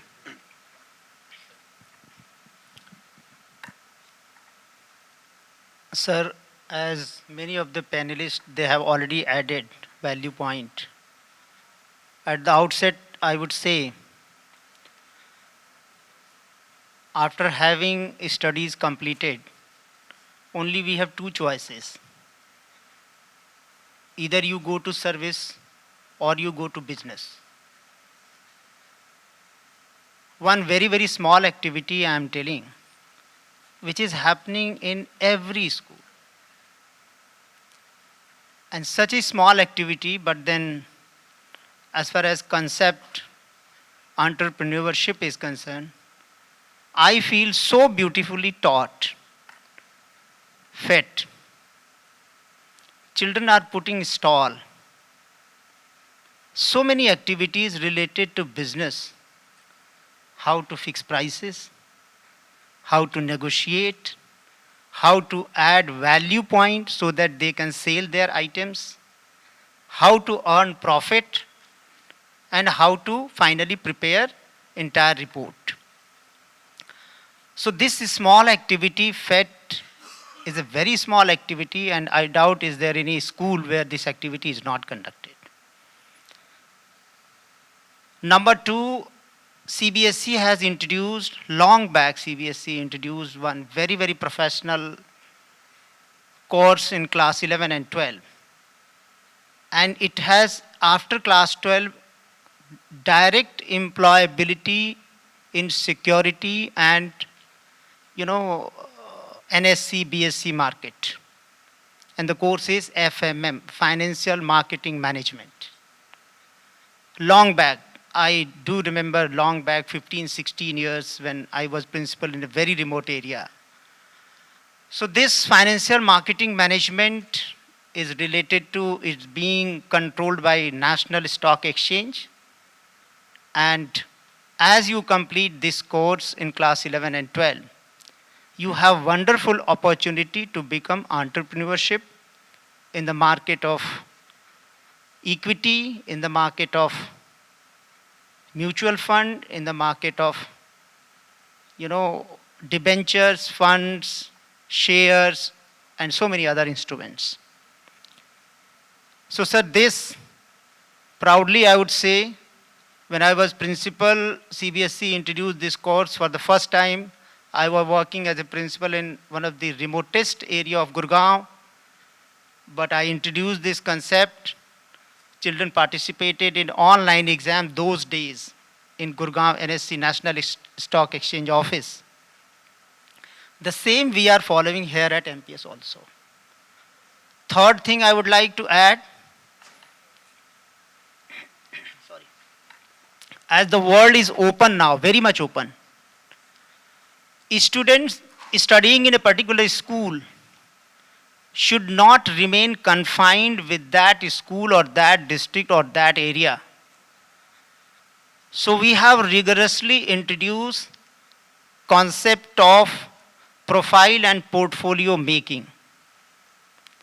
And we have made it mandatory for all the students of classes 9 to 12 that they have to create their account, their ID on LinkedIn, and all class 9 to 12 children, as and when there is small achievement, and we have guided them, in terms of your academic excellence, percentage of marks and mark sheet. I mean, this will value, but not more, unless you upload something which is related to service to the society. So that if you keep on uploading, your profile is being viewed across the globe, and you may receive call, connect from any corner of the world in future. So these things we are doing at MPS, sir. So I hope the other panelists, what all they have added, this is also a value point for this promoting entrepreneurship at a school level. And I hope the way we are doing at our level best. Thank you. Thanks a lot. So when we talk about CBSE and all the principals talked about how from class 5th to class 6th and 11th, 12th or 9th are involved, and CBSE also has the National Innovation Entrepreneurship Promotion Policy also came into place. Now this gets us to a very important question, and I'll put this to Dr. Tripathi, and that is, what is the age to start teaching them? Now, some principals said class 5th and 6th, some said 9th, some said 11th, 12th. So according to you, what is the right age to start teaching them entrepreneurship? So, thanks, George, for this question, because it's pretty close to my heart. This was one of my focus research areas where we were trying to find out that what is the right age for human beings to start making conscious decisions. Okay, an entrepreneur cannot be an entrepreneur without taking decisions. On every aspect he has to take decisions. You can do some of the other things without taking decisions, but you cannot become an entrepreneur. So in this research, what we found was that, and this was an interdisciplinary research. We went into med school, we went into the Department of Psychology, we went across about 40 countries. This research was conducted. And shocking results, so to say, that the age at which we are starting to make conscious decisions, that means at an age where we can start not only make decisions, start relating the outcomes with those decisions, which again an entrepreneur has to be responsible for the outcomes. And that age was found to be 4.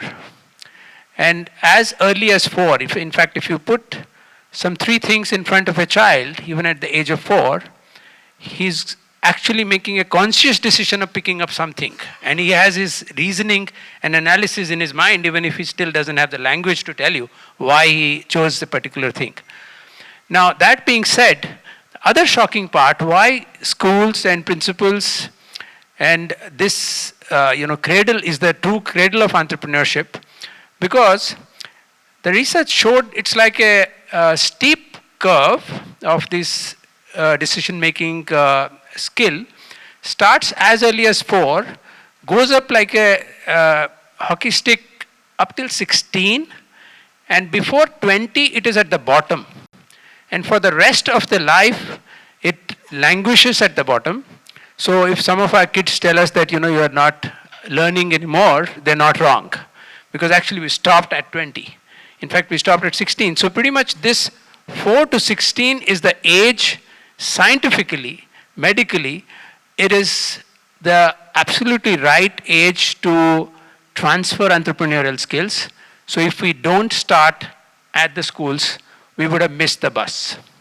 So thanks, George, for asking that question. Thanks. And that's a wonderful insight, I think, for the schools about how to start and when to start. Now, being the devil's advocate, I'll divide the panel into 2 parts. One is the metro and the nearer to metro, and another is the not so metro.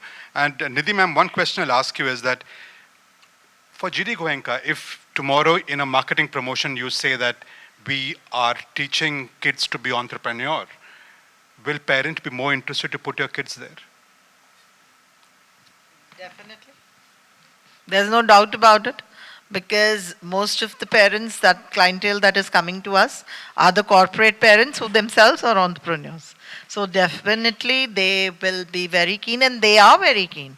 And we get a lot of encouragement from our parents. And in fact, there are many, we have done our parent profiling, so there are many parents who come and do sessions and do a lot of project work and support us there. What about in Lucknow, ma'am? Will this sell, or is it like in between right now?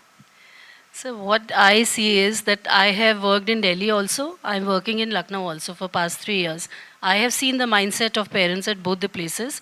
Delhi, yes. A lot of people are positive about this, a lot of parents. I mean, there, if you see, like commerce and humanities sections of grade 11th are full. It is not like that, that everybody is just wanting to go towards PCM and PCB. Whereas contrary to this, here in Lucknow, I see a lot of mindset towards science sections. I mean, every parent wants that my child should become a doctor or an engineer. Very few parents would be going for commerce and this thing. Commerce, yes, is still building up, but to train the parent for a mindset for entrepreneurship is very important. Because what I see first and foremost thing with entrepreneurship is that risk-taking attitude, that has to be there. Now, here I see that there is a set of parents which is seeing that there are definite careers, like my son becomes a doctor, he becomes an engineer, or he becomes a civil servant. So these are like definite paths. Or he becomes a banker or something where there is no risk. Once he is into it, he's into it for a lifetime. Other set of parents is where, I mean, they're very, concerned about it. And where I am working presently, Lucknow, basically it is a service class parent over there. So for them, this kind of a mindset, developing that is actually a challenge.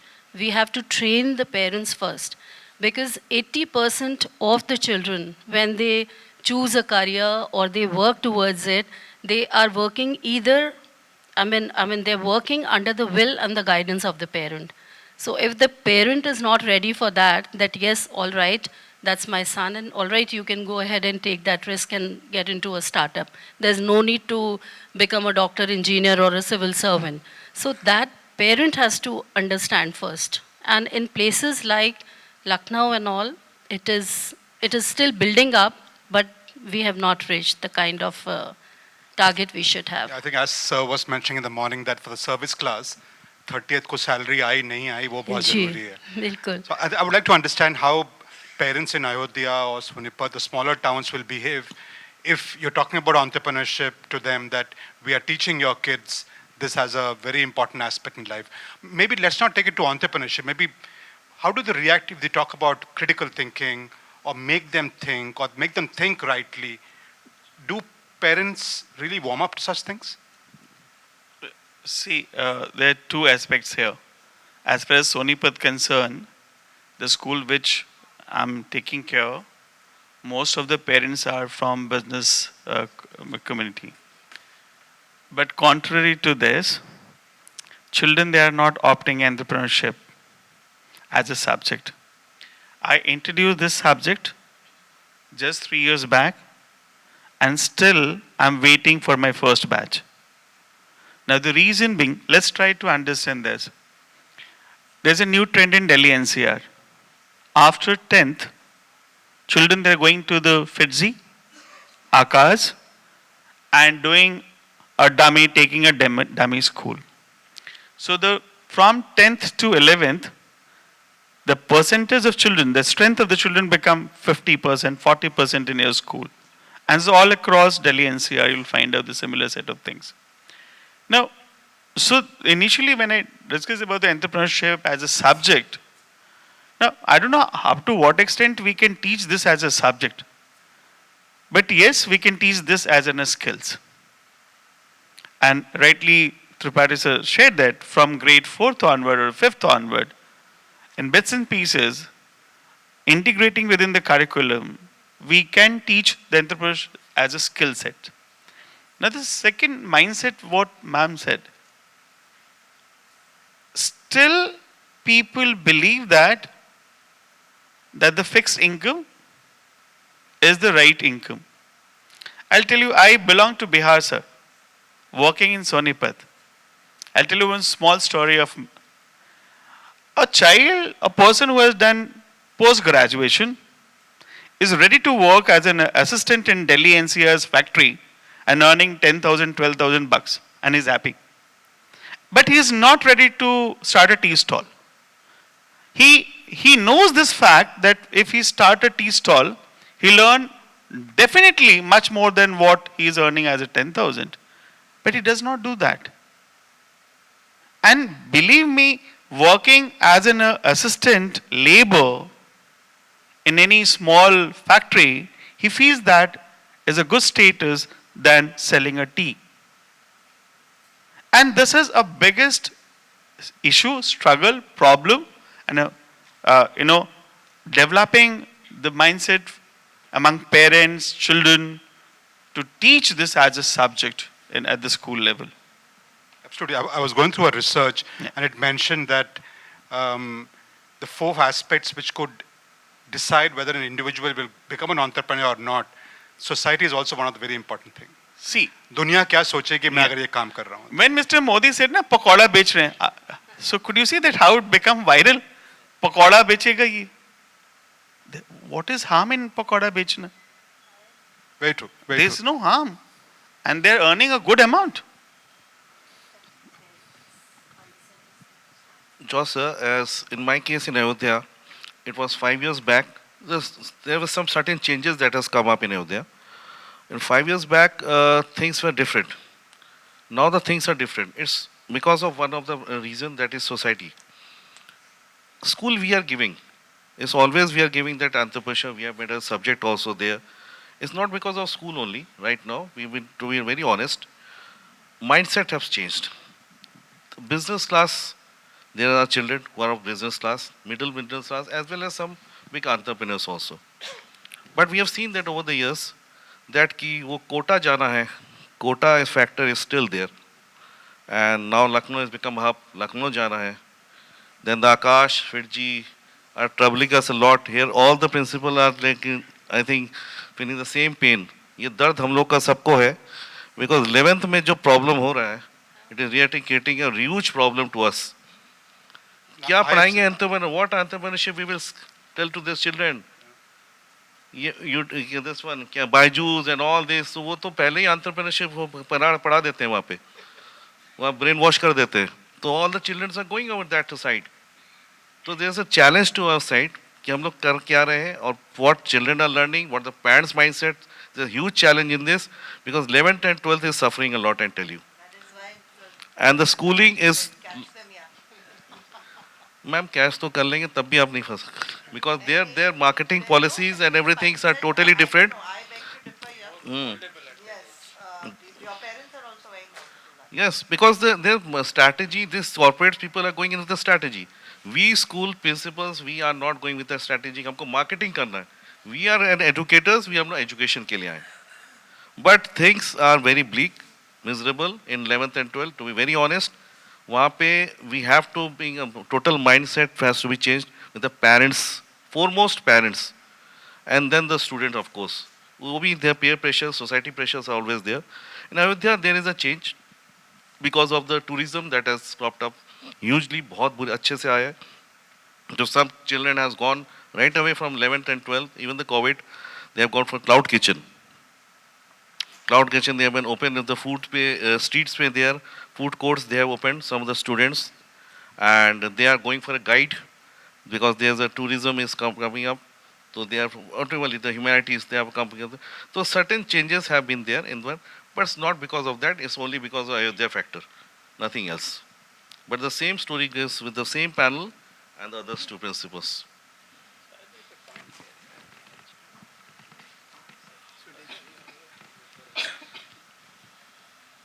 Sir, basically, reference to the context, I would like to add one more thing here. I just give one example of my school. A parent having 2 children. One very good in mathematics and physics, went quota, studied rigorously, somehow cracked IIT examination, got placement in Mumbai, and working in the corporate world, and working style in corporate world, corporate culture, what it is in India, it is needless to say you experience better if you have someone from your family working in corporate world. There is a second son in the same family. He was also equally good, I mean good at mathematics and all, but he advised his father, Papa, the way my brother worked hard, 2 years of class 11 and 12 and rigorous coaching. Thereafter, 4 years of rigorous engineering program. And thereafter placed at Mumbai, and still if you go and visit, he is looking at you in terms of some financial help. So Papa, what I will do, I will go for humanities. I'll take my class 11 and 12 very easy. I'll go for, design courses. I'm good at it and I know I'll be able to manage. 4 years, I'll do my, course as per my hobby. And Papa, you note down today only. I promise my package will be more than my brother. See, the entire story here finally depends on package, I'm telling you.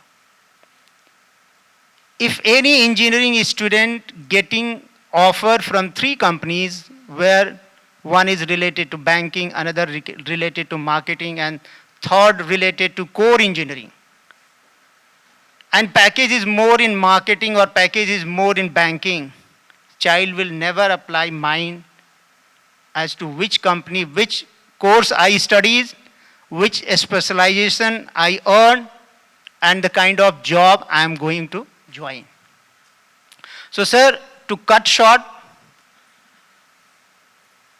there was a time when we had maximum thrust of admission in science stream, 7-8 years before. There was a time when we had maximum thrust for admission in commerce stream. But now, last year only. Because see, in India, there is a paradigm shift, change, drastic change happening these many years. And next 5 years obviously will be very, very crucial. Where Sensex every day crossing 500 or all 72 whenever thought of within 2 months. So what is going to happen, what we are observing, we have maximum strength in humanities. You will not believe humanities happen to be a section where we used to convince parents that your child cannot perform better in science or commerce, please go for humanities and choose, good subjects, maybe related to art or political science or, comfortable subjects, so that at least child could do better in life, something. But now entire scenario has changed. We have maximum students in humanities stream, then second is commerce and science. I mean, dummy and all, what sir has spoken, already gone, schooling finished. So I hope, also there is a value point, what I feel, the way other so many professional courses are coming up across the universities in India, including private universities, including universities like SRM. I see that after 4-5 years of time, the desperate desire of parent and children for IIT and NEET will automatically get settled. Again, why? Because of package.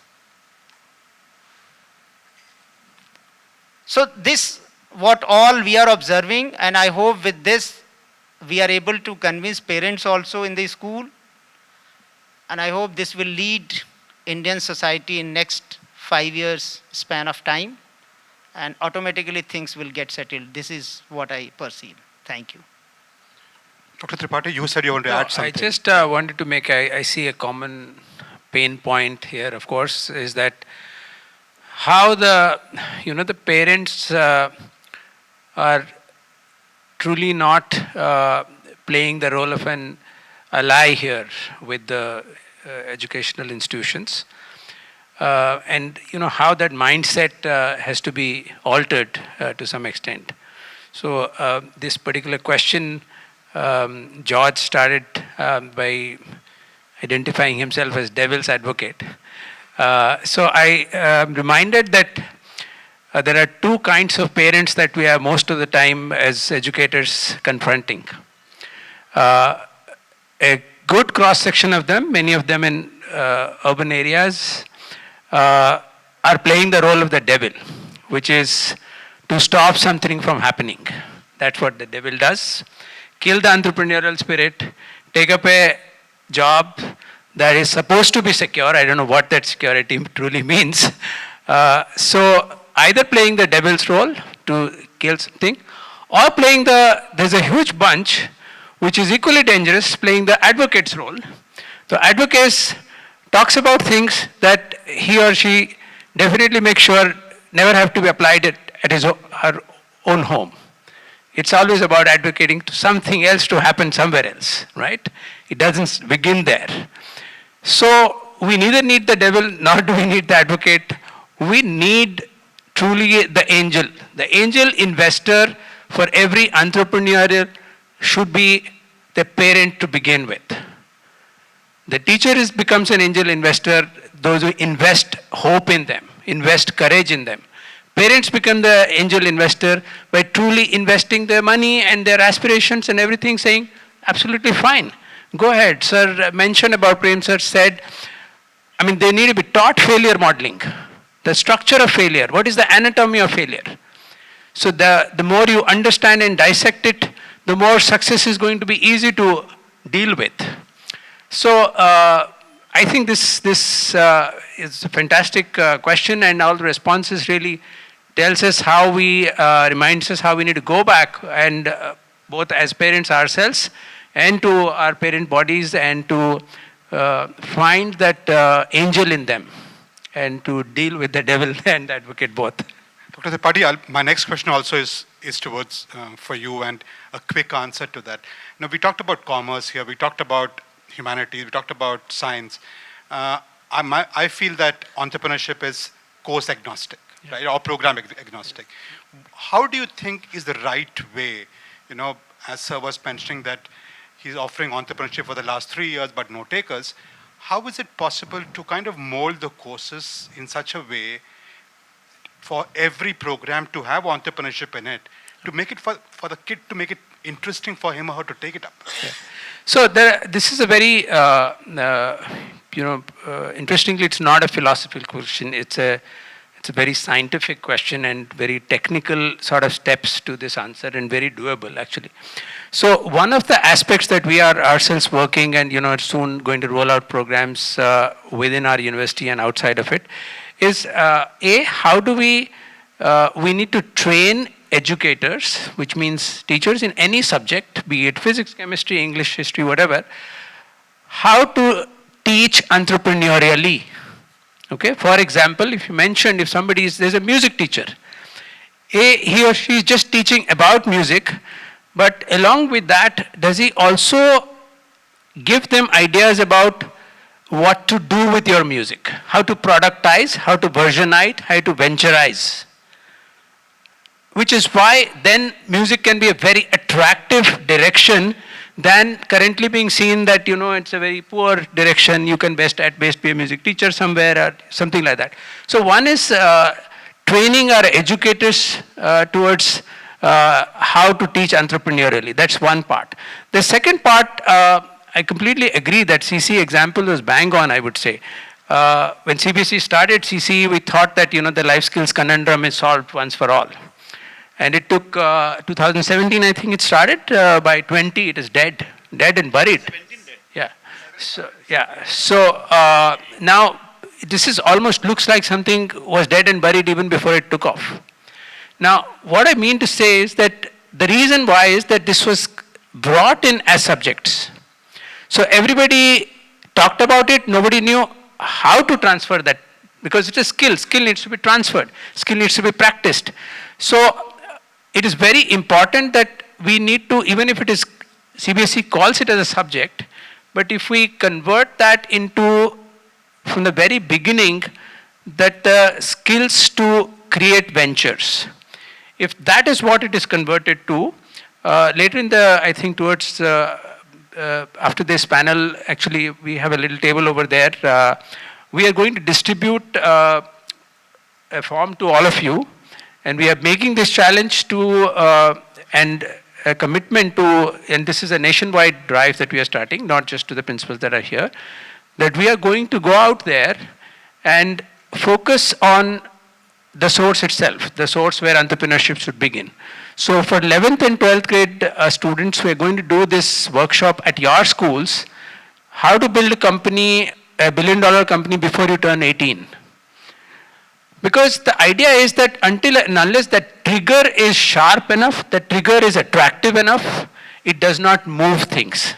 If the trigger is yet another subject to remember more questions and answers, you know, they feel just it more got added. So I'd request you to, fill in your details, and, we would then, go back to your schools to conduct this. And the interesting part is the last part of the day, in that day-long workshop, is exclusively for a session for teachers how to teach entrepreneurially, and there's a little session for parents there too.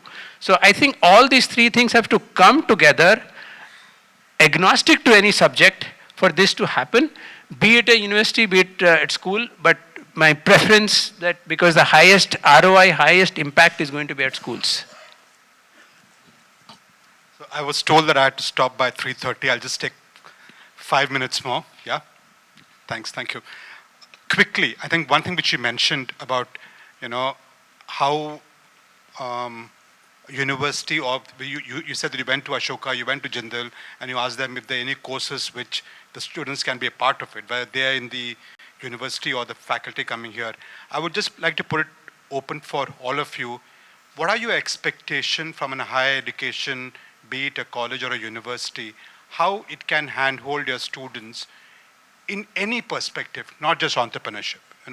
Quickly, if I can have an answer for that. Before sirs respond to this question, I want to just make a point here. I'm going to make notes also, with great intent. We promise you, you mentioned about you went to Ashoka and some of these problems kind of remain unsolved. I'm going to take notes. The pain points that you see to be addressed, we'll definitely come back no later than this summer itself and conduct a program where we'll invite your students and make this happen. Just one point I wanted to add, sir. I feel that in Indian universities, there should be so many programs even after class 10, integrated programs. Even today also I inquired one of your faculty members, and I used to inquire other universities as well.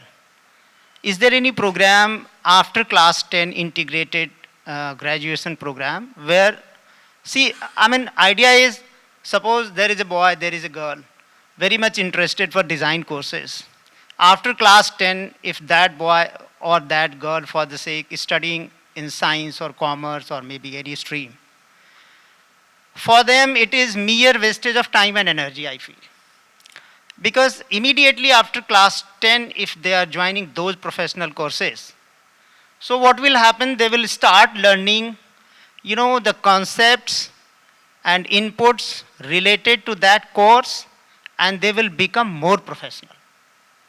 So the only thing I would request, because in India, in only few of the universities I have seen integrated BTech program after class 10, few of the universities I have seen, but then I expect integrated program, maybe BBA after class 10, maybe Bachelor of Law after class 10, maybe, Bachelor of Design courses after class 10.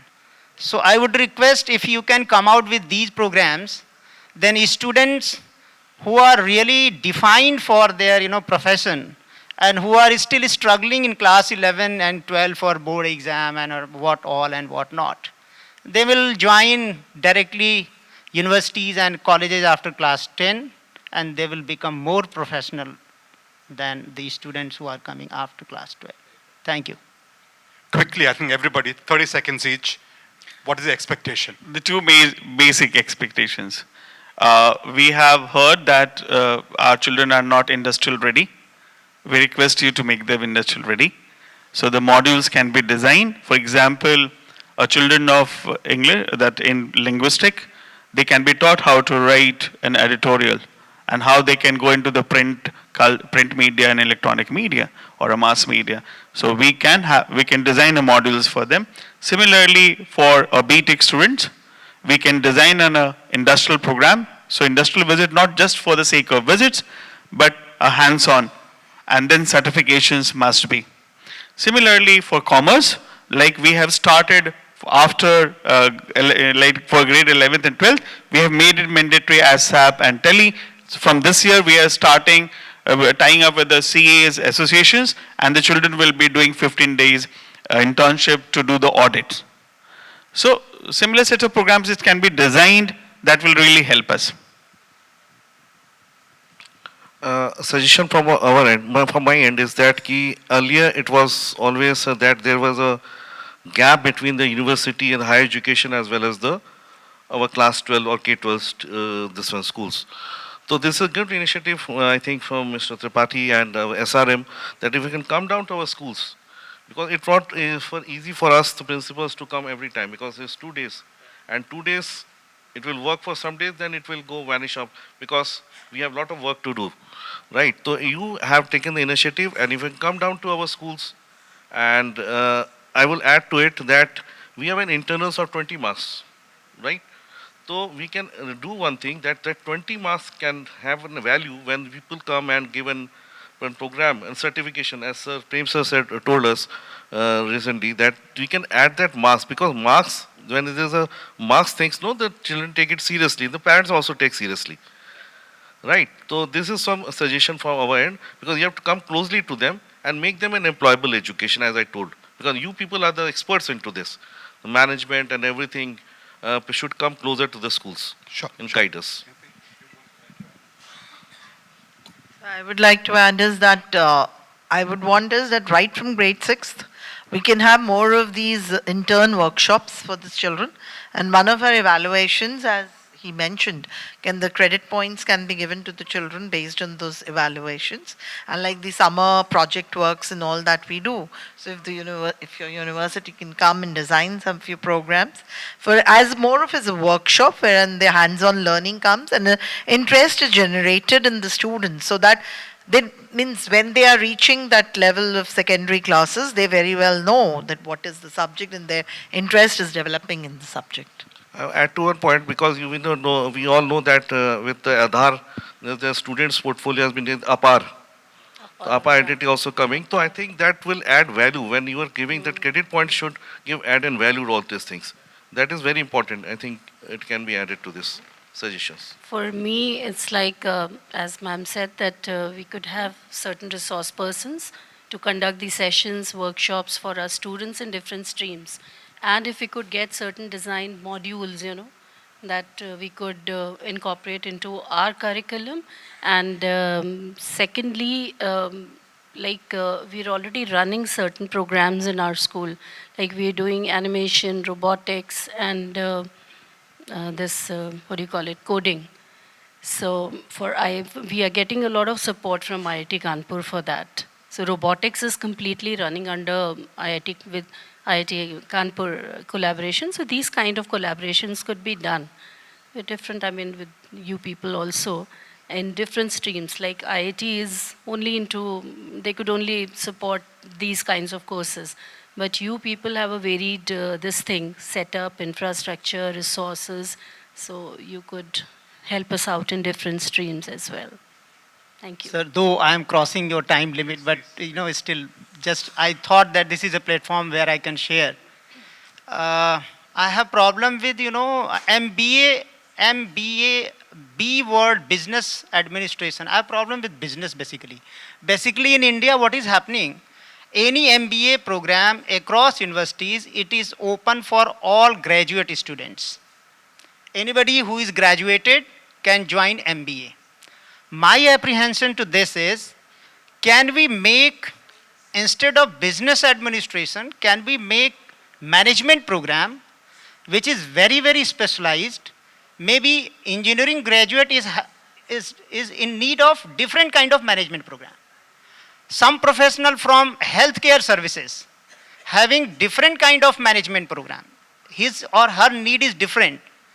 So, if you can come out with certain management program, master program, maybe bachelor program or master program, with specialized and super specialization, where entry, the candidate who is going to join these programs should be very, very defined, so that those candidates are finding management course or input as per their program which they have already studied at graduation level. That is happening in European countries and so many countries.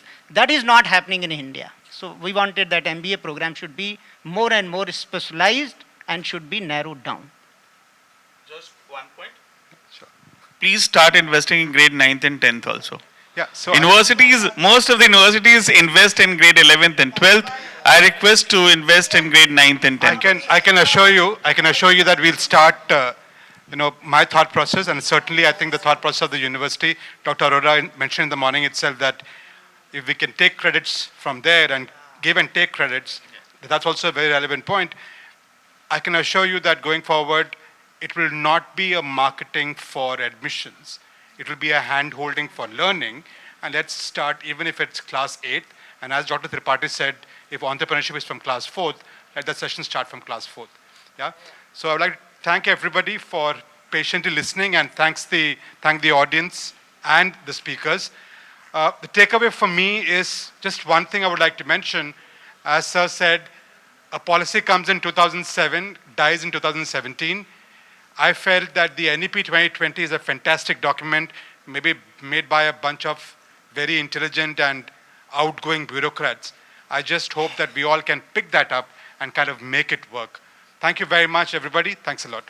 I would like to thank all the principals for their active participation in the panel discussion, and thank you, Tripathi sir, for such a wonderful discussion that took place. Moving on to session 4, we now have one of my favorite faculty members taken over, Dr. Shravani Basu, the Head of Department of Literature and Languages and faculty in charge of alumni relations. And I would like to say that ma'am is solely focused on experiential learning, so I'm sure you will experience some good things from her right now. Over to you, ma'am. Thank you, Shrujana. So how about converting this entire place into a classroom? Are you with me? Yes? Okay. So, girls. Yeah. Age is only a digit. It's what you feel. Okay, so I will have 2 activities for you. And everybody has to participate. So for the first activity, you have 5 minutes to complete it. And then it will be followed by another activity. And then, we can take your feedback on how you usually manage the classrooms, because you have diverse learners, you have naughty children, you have all kinds of children in the class, so that, it can be, we can learn from each other. And we can all implement that when we go back to class. Okay, so, so where you have more number of people, 4 sheets, and where there, sir, you also have to take part. Sir, come and join, Shiva sir. So I'll just explain one. Can I have the first sheet? Okay, so we speak a lot about thinking out of the box and, creative thinking and natural thinking. We speak all of that. So I will just explain one to you. Right, the first one. See, you have side and side, right? So what else can you come up with the information that you already have? So I will give you the first clue. So the first one is side by side. right? Look at the arrangements of the words and see what new you can come up with, but without changing, the format or the arrangement. You can come up with whatever. It has to be out of the box. Like here you have side by side and exactly the two sides are by each other, right? So your time starts now.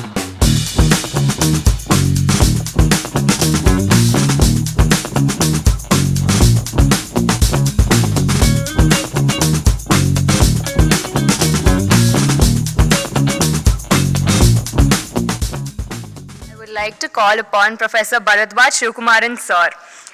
Professor Bharadwaj Shivkumaran Sir is a renowned academician with more than 26 years of teaching, research, industry and administrative experience. While expanding his academic boundaries by working at institutions, he's evolved into a refined educator with global exposure. Professor Bharadwaj Sir has an outstanding publishing record with several A-star and A publications as per ABDC ratings. He has presented multiple papers at international conferences, published several research chapters, and done presentations at renowned institutions. He is an outstanding teacher and has been widely appreciated by all his students. I can proudly say that he's one of our favorite faculty members as well. Professor Bharadwaj brings a wealth of experience and expertise with him. Sir, over to you. Yeah, thank you. Thank you, Sujana, for your very kind introduction. And since Sir, actually Mr. Surajit Sen, is that right? Yeah. You've ended with a joke, I will now start with a similar one, right? So, because you said about God and St. Peter and all, so a similar joke I have. So once, I believe Bill Gates, after he dies, whenever that is, he goes to, he's given a choice, I believe. So he's given a choice and they ask him, do you want to stay in heaven or hell? Then Bill Gates says, okay, before I exercise my choice, let me check them out. Let me check out heaven and hell. So first he goes to heaven and he finds, very boring things. People are reading some, philosophy and, some boring stuff, right? And then he says, this is not to my taste. Let me check out hell. Then he goes to hell and he finds, beaches, beautiful women, alcohol. He says, this is the place for me. I will stay here. So then but then they tell him, listen, you can't change your mind. Then he says, I'm absolutely sure I want to stay here.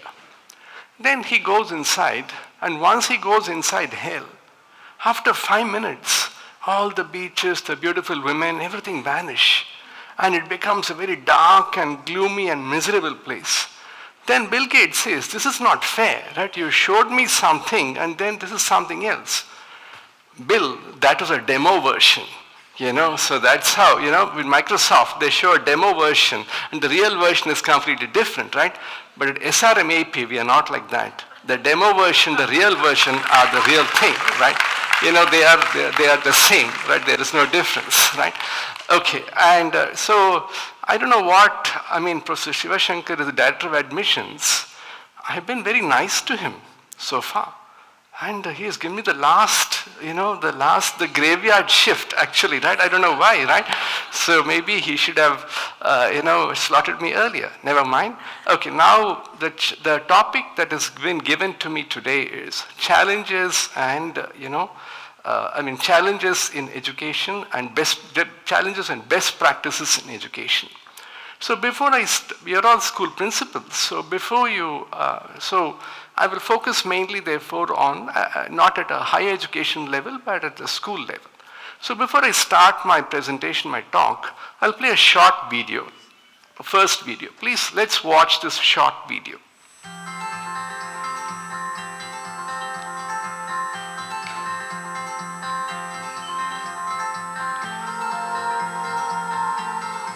Nature-based early childhood education is this broad umbrella term that incorporates lots of different program models.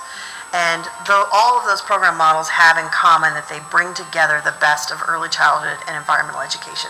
what happens is there's dual goals of both child development, but also environmental sustainability, right? This connection to the natural world and something bigger than ourselves. So a nature-based preschool has 3 physical spaces of the inside, outside, and beyond, the area outside the play area. And they're outside or beyond 30% of the day at minimum. Generally speaking, there's sort of a typical structure of the day. So we start with outdoor play, and that's anywhere from 45 minutes to an hour to maybe longer, depending on how play is going, right? It's all dependent on what the children are engaged with. Then they will gather as a group and welcome everyone, who's missing, sort of community building time. And then during that group meeting, they'll often do an activity, a teacher-led activity that will then prompt whatever the hike is going to be, what the experience to the beyond. And then they'll go out onto the beyond. The beyond time might be a half hour, might be an hour, it could be the rest of the day. And then there's usually snack time. Again, snack might be back in the main building. It might be outside in the play area. It might still be out in the beyond that they've taken with them. And then there's always another choice time where there's free play again. And that play might happen, again, indoors. It might be in the outdoor play area. It might be in the beyond. So the location of these parts of the day varies, but the parts of the day happen in the same order so that children know what to expect.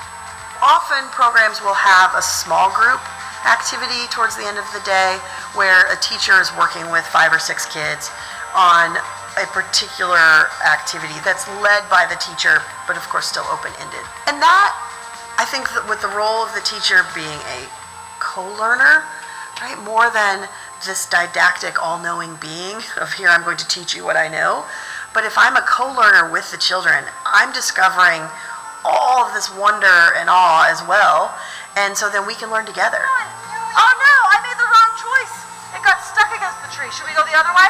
Look, I saw a bug, Ooh, he's a cool roly-poly. He kind of has stripes on him. Oh, look at all his friends. Look at. Ooh. He Sit saw. on me. Does it tickle? You know what I noticed about his antenna? Look at his antenna are kind of bent. They go boop, boop, boop. Well, see if he can flip himself over. You think he can do it? There. Oh, yeah. He did it. Everything that happens related to the curriculum is centered around nature and what is happening seasonally. Because the children are outside playing in that natural world, what they're interested in is of course going to be seasonally based and driven by their interest. But they're also emphasizing learning with nature more than learning in or about nature, so that we're really using the natural world as another teacher, and our learning is emerging from what we're experiencing at the time.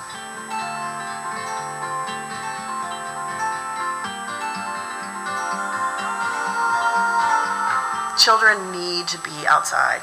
They need this connection as part of their day-to-day life, not as an extra, not as some thing we just do every once in a while, but an ongoing, regular experience with the natural world for their whole development, if they're going to be whole children and ultimately whole adults, which is our goal. No matter where you are, whatever your program is, every program can integrate the outdoors in on some level. So even if it's an urban space or in a very natural wild space in the middle of nowhere, everyone has the opportunity to integrate nature into their program in more authentic and meaningful ways. The nature-based approach really does change lives across the board, from kids to parents to teachers. And the more we do it, the more we can have a positive impact on the world.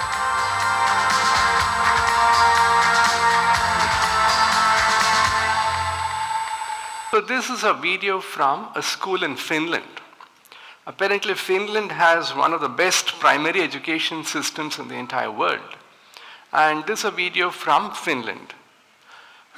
Is such a thing possible in India? Anybody, is such a thing possible in India? Any one of the school principals? You want to respond? Maybe you can pick the mic, and in your own schools, is this kind of thing happening?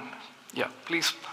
This is possible in our country also, in our schools also, and we are already doing it. Say for example, in the morning I told my school is a rural school, and I try to teach the children what are the rural things they can take right from there, and they can enjoy life. They can learn something out of it. what you call as experiential learning or innovative learning or whatever. Like we are helping them to make how to do with pottery. We call the potters because that area is very good for that pottery work. So they do that. Or say the bamboo, with the bamboo culture, they have a lot of bamboo work is done over there. Bamboo furnitures. I'll show you a photograph how they are making the bamboo pen stands. And we have this, that discussion was done about entrepreneurship, We have exhibitions also, exclusive exhibition on a particular subject, where the natural ingredients are taken into consideration and taught. By that, students learn. First-hand learning, they understand how to do the things, how to measure the things. There a little bit of mathematics is also applied, little bit of English is also because they have to describe those things. So this is how we are doing it. Okay. Great.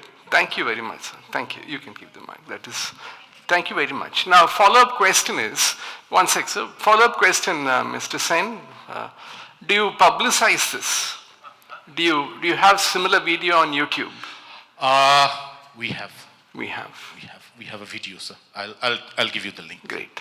But because, it is also, I'm a professor of marketing, right, and, so, I mean, you might remember, there's a brand called Promise toothpaste, right, and many years back, 30 years back, they launched a campaign where they said, Promise toothpaste has clove oil, and that is why it cleans your teeth better. So immediately, the chairman of Promise at that time was a person called Sam Balsara. That time, immediately its competitor, Hindustan Lever, the chairman called up Sam Balsara and told him, Sam, what are you saying? You have clove oil, but we've been having clove oil for the last 50 years. And you claim that you only have it. Sam Balsara said, we never claim, we only have it. We said we have it. If you had it, you should have said it all along, right? Who stopped you? It is not my fault that you did not say it. I'm saying it, I'm taking advantage. So whatever we have to showcase as well to the outside world. That is extremely important. Yes, sir, the gentleman there? Well, sir, I'm impressed by the very term you said, marketing, because that's the very, very concern we deal. And since we are not MBAs, but we need to sell admissions. And keeping the fact, when I come to the point of the Finland-based video, I've been to Finland and I've seen things there. What this gentleman says is very much possible in India. But there is a commitment 100% from the side of the government. And even tits and bits are being given out free of cost to the children to do experiments. And there's no involvement, engagement of parents there. And the teachers are fully committed, and the grant is given from the side of the government itself. So that type of density, if it is there in India, of course, then it is possible. Otherwise, we are doing the similar job as a part of a SUPW project, but that depends on the priorities taken by the teachers and the parents who support that cause for a particular notion. But as a part of a eager principal or a head of a school, I would give you a request here to answer me what would be the best way to market a school? One or two strategies. Okay. What is the best way to market your school is? One you said is a YouTube video, for example. Just that is I'm one giving mechanism. a take on it, That is one mechanism, right? Yeah. So in marketing, right, fundamentally, apart from, of course, the social media leads and those are boosts tools. and all that. Yeah. Those are tools. First is you must have a differentiated product. Right? You must differentiate, be distinct or extinct. That is a saying. You must have a differentiated product. That's the first thing. But sir, after that, sorry to disturb you.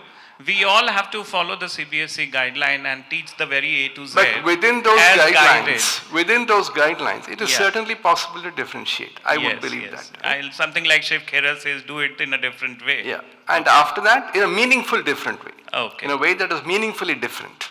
Right? Not just different for the sake of being different. Right? Okay. And this is a very big topic, how to market a school. Just for that, in if 60 you, seconds. Yeah. Sir, do take the research work also in this section, because you have to talk to many of the principals in the schools, because there are many challenges involved into it. Because as a college professor, as a marketing people, you can give many of the suggestions and things. But there's implementation in the school, is it we are able to do or not? That is a very important factor. Certainly. Then another thing, point is that we have to, yes, it is possible thing. Whatever has said by sir, and Dheeraj sir, is possible. But we need to sustain it. That is very important thing. Another thing is that sustain the whatever we have been implementing, that should go through all these years, throughout the primary years, till the children gets passed on from class 12. That is important. And there is other challenges which we are facing even in the urban and even the villages and teen years, that is the getting good teachers, passionate teachers. So before you give us the suggestions, do take some research work from the principals and the school, that what are the problems that we are facing. That's so that right. things can be That's why I'm asking you. That's why I'm asking you. Yeah. That's why I'm asking you. Thank and you. Here, Thank you after the session. I'm not actually giving any suggestions. I've never said this is what you have to do. I just said this opens your mind. So this is the topic for today. We'll go to the next slide, please. So I will, what I thought are the challenges, not at a very micro level. Right? At a micro level, like, sir said, I'm not a school principal, so I do not know the specific challenges. I have a rough idea, that's all. But you're the experts. You know exactly what is happening, right? But at a macro level, let me talk about what I see as the challenges, right? So these are, some things that struck me. And maybe we can discuss some of these, and let's see if we can find some solutions. Right? This one, let's be here on this slide. It's an age-old question. Right? Do marks reflect ability? Right? So many times when we send our students for recruiters, and even otherwise, oftentimes they say, okay, he's a topper or she's a topper, but that doesn't mean that he or she is the best student. That he or she is a best student. So that means there is a problem in our assessment mechanisms. Right? So if there is no problem in our assessment mechanisms, then it means that whoever scores the highest marks should be the best student. That should be the best student. Right? So once we even concede that, once we admit the possibility that the person that gets the highest marks need not be the best student, it means that there is a problem in the way that we assess students. Right? There's a problem in the way that we assess students. Of course, there is a counter argument that you can make that best depends upon, different people's perspectives. That one particular company may require analytical skills, another company may require social skills and so on. But still, right?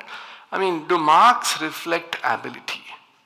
What can we do to ensure that marks reflect ability? So first what I will do is we'll finish this and then take these up one by one. Right? That is my first challenge. The second challenge is, how do we make our students ethical and honest? See, oftentimes we complain politicians are corrupt.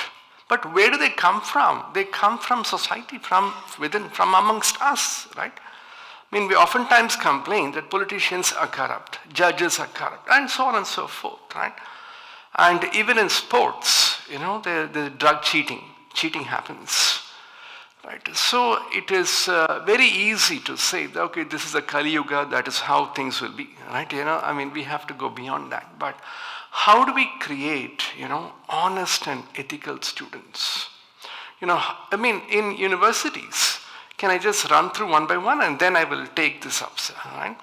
So then, in universities also, when we conduct exams, we find that, some students, they cheat. Right? And other students must be cheating, they get away. Right? They get away, and the students that cheat and are caught typically are not the first time cheats. That whenever we catch a student, that student says, sir, this is the first and the last time I ever cheated. And that's a lie. We know that. They've been cheating consistently, they get caught, right? So that's my second poser, right? And, India is such a large country with a huge population and so much talent. So much talent. We know that, right? In our classrooms, we see that. So many talented students, brilliant students, right? Brilliant students, talented students, right? And, how is it that we never end up winning very few Nobel Prizes? Every year we must be winning one. Every year we must be winning a Nobel Prize, given our talent and population and so on, but we do not, right? And similar question is, how can we be the best performer at the Olympics? And we must be winning, right? 50 golds, 100 golds is what we must be winning in the Olympics every year, every 4 years, but that doesn't happen, right? And look at the paradox here. If you go to any tech company, big tech company in the world, like Google is led by an Indian, right? Likewise, Microsoft. Satya Nadella is from here, this region. I think from Hyderabad, so Satya Nadella, right? So, Hyderabad, HPS, yeah.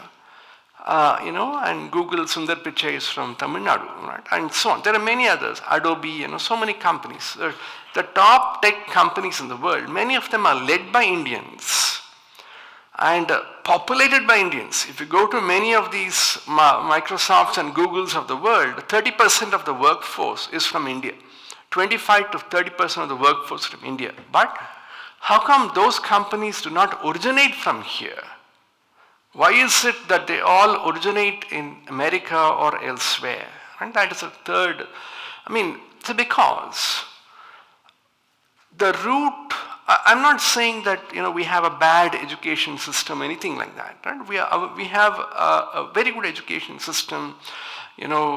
Everybody, in fact, when President Barack Obama was here as a president, more than 10 years back, he was taken to our schools and colleges and so on. He really liked the curricula, very impressed, and he said, how is it that you guys are so good at maths and science and so on? Right? How is it that you're producing so many engineers, but we are not able to produce, and so on and so forth, right?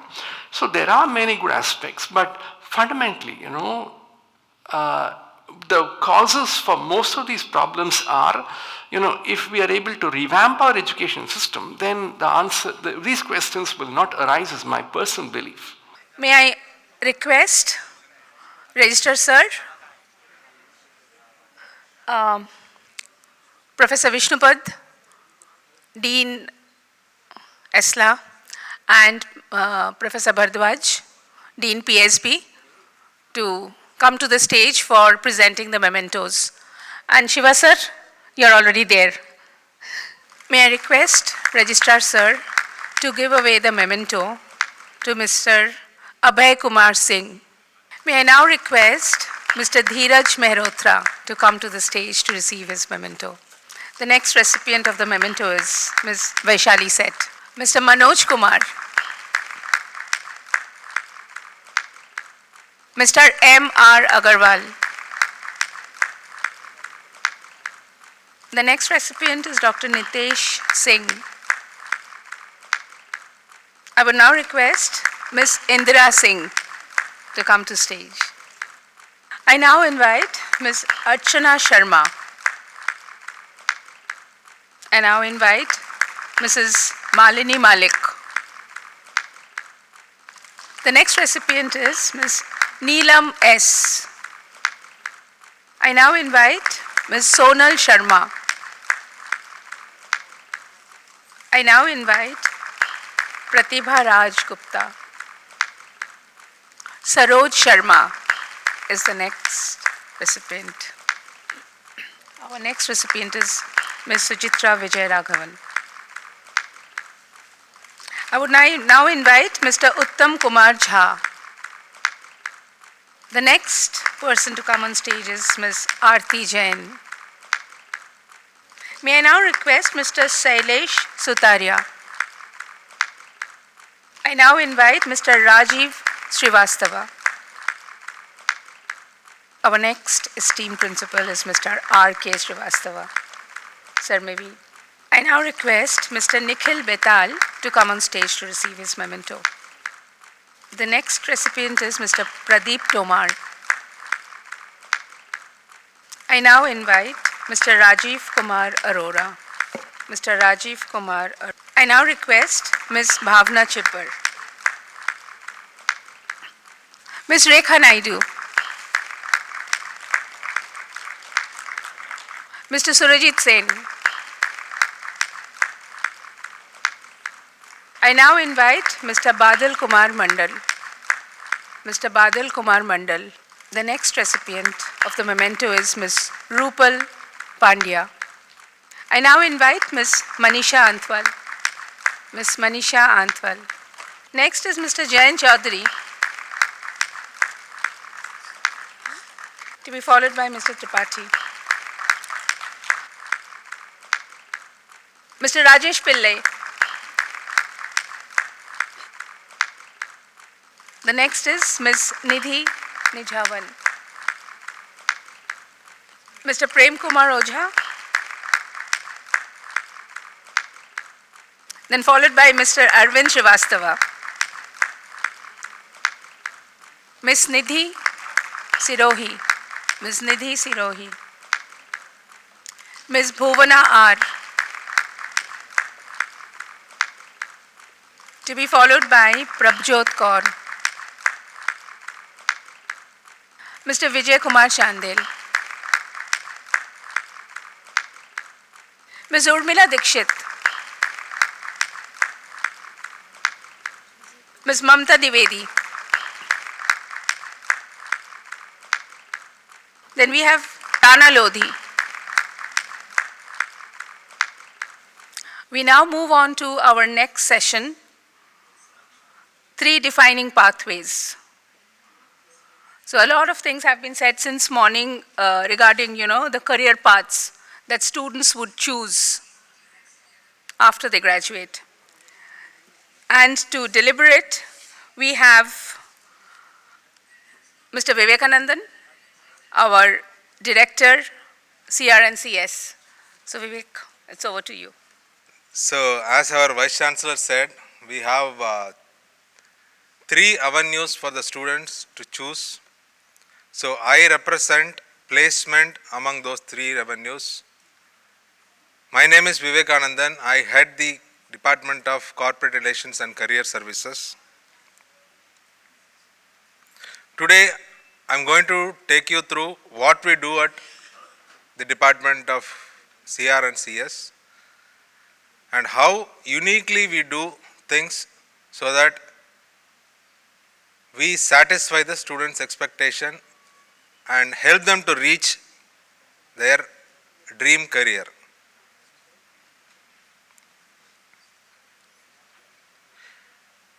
So these are some of the activities we do at the Department of CR and CS. Career counseling. We believe that career counseling is crucial for any students to identify their strength, weakness and their interests. Therefore, we have a team of dedicated career counselors in our department. They help these students to identify their careers and move on the path. Next one is internships. To expose our students to the real-time work environment, we offer internship programs. This helps the students to apply their theoretical knowledge in practice. So these internship programs are all credited. We offer credits to those programs and these are all mandatory. So 100% of our students do internship programs when they are in their second year.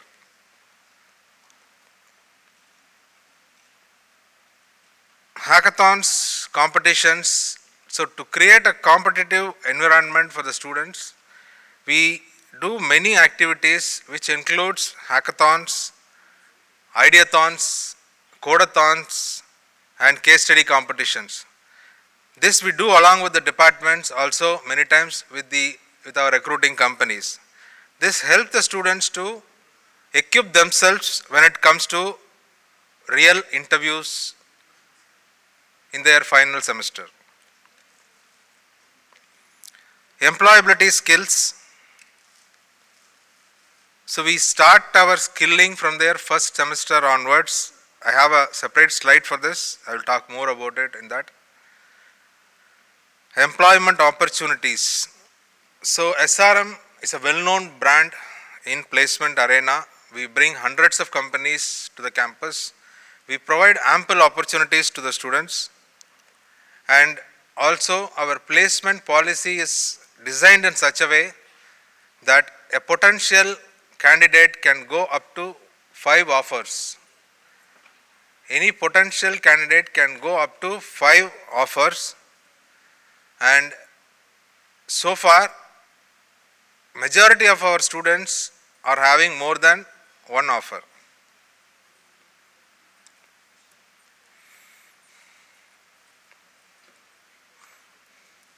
This is our placement statistics. So this depicts our placement numbers, which is one of the best among all the other universities in this vicinity.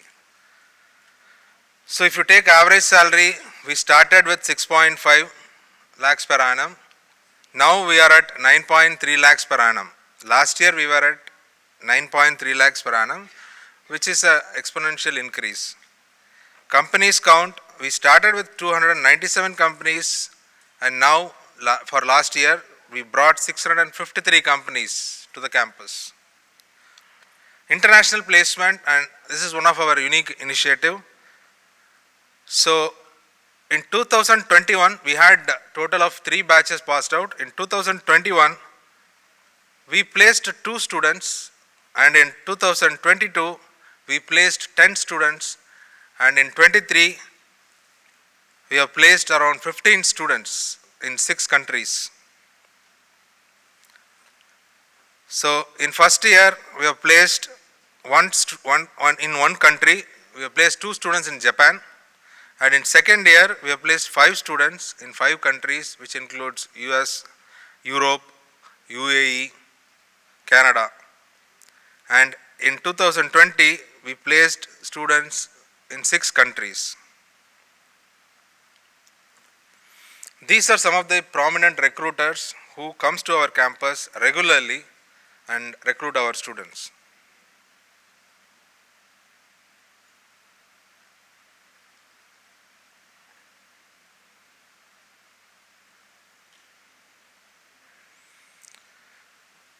So again, this is one of the unique initiatives we have did.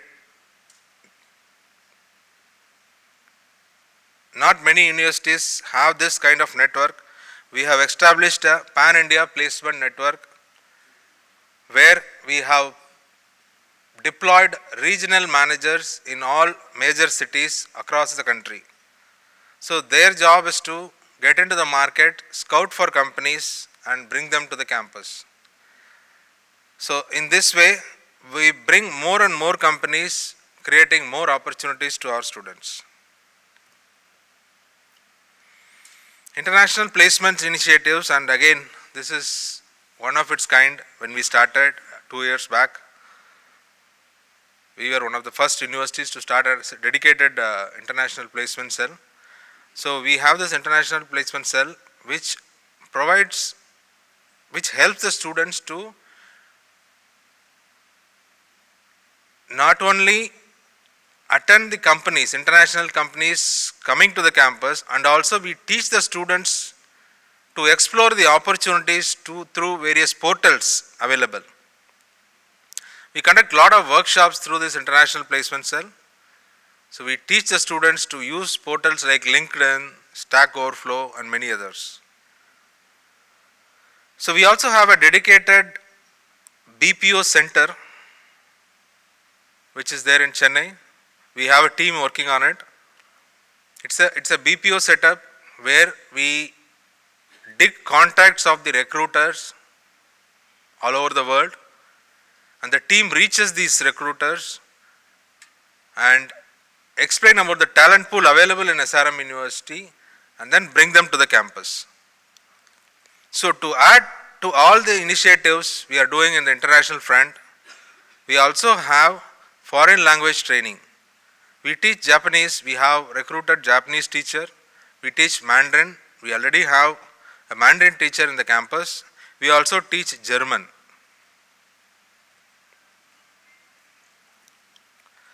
Skilling.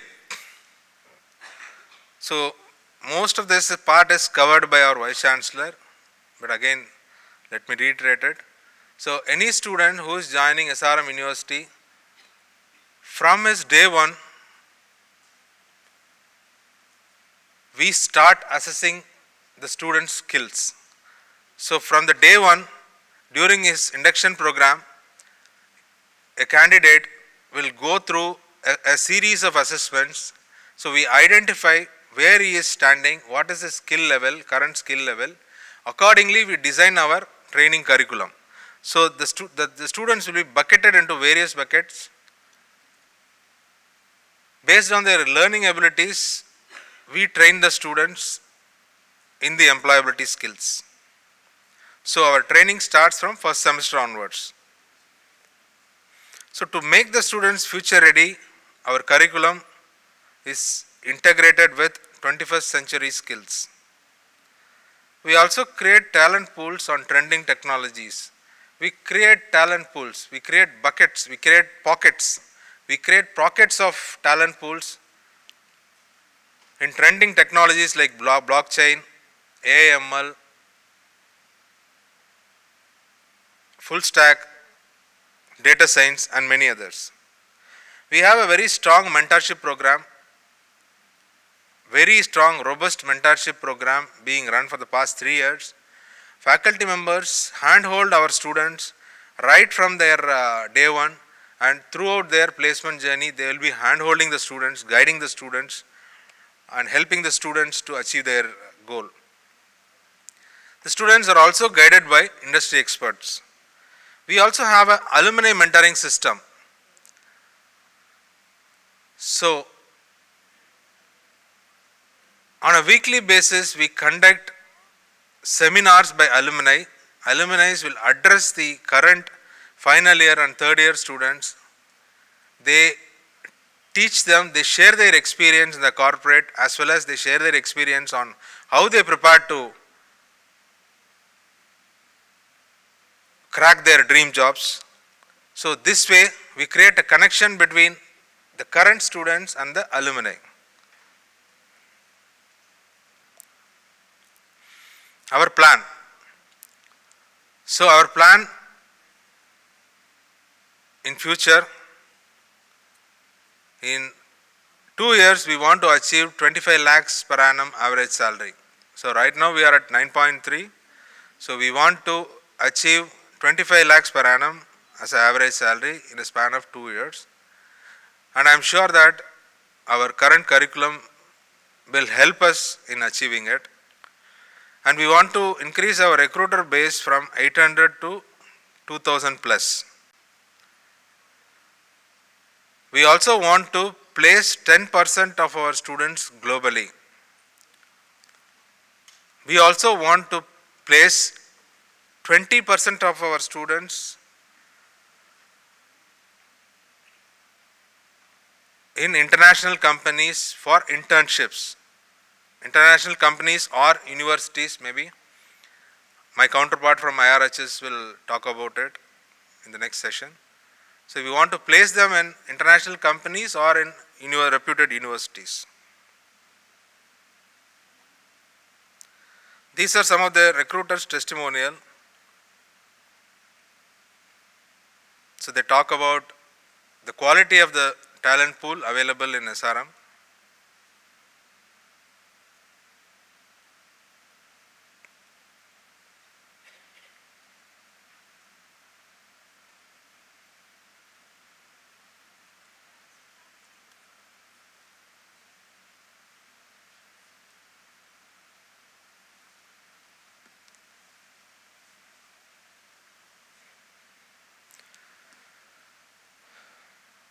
awards, though we've got many awards, I would like to mention these two, which is important for us. We have recently got a special jury recognition by FICCI in their 9th FICCI Higher Education Excellence Award, and we got this in the area of placements, creating employment. And we also have been recognized by Times as an emerging and promising institution for placements in India. We are very proud to say this.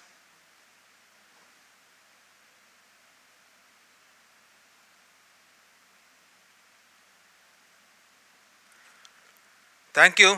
Thank you for your attention. We are really honored to have you here. We are very honored to host you here at our campus. Thanks a lot. Thanks, Vivek. I'm sure you've given a lot of insights for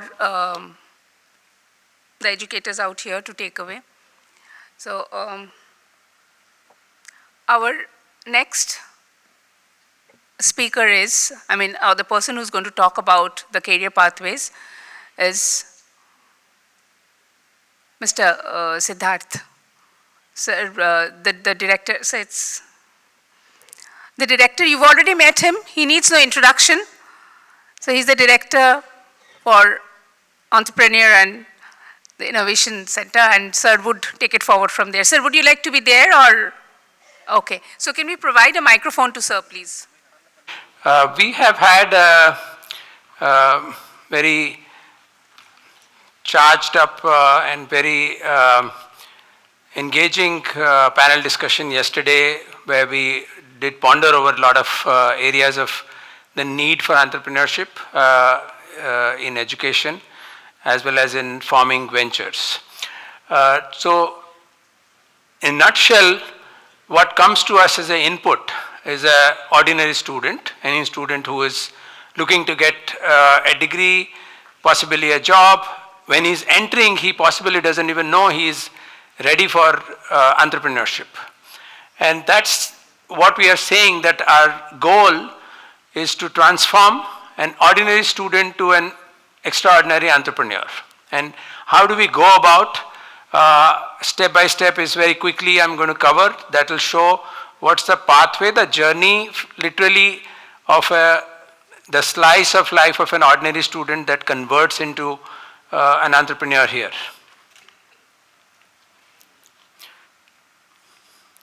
So very quickly, the first step that we actually do is find entrepreneurship potential at the sources. So we talked about yesterday, the source is, as I said, the cradle of entrepreneurship lies at the school.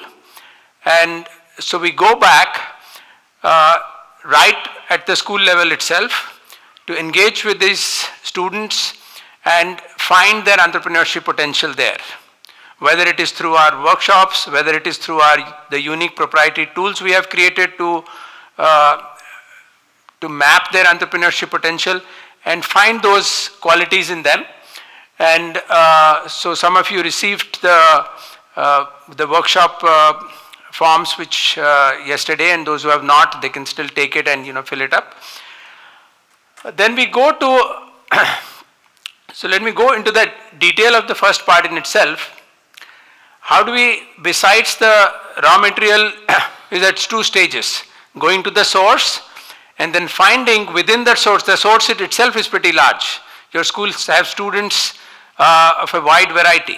Somebody wants to be a writer, somebody wants to be go into scientific research, somebody wants to go into a completely different area. How do we spot that entrepreneurship potential?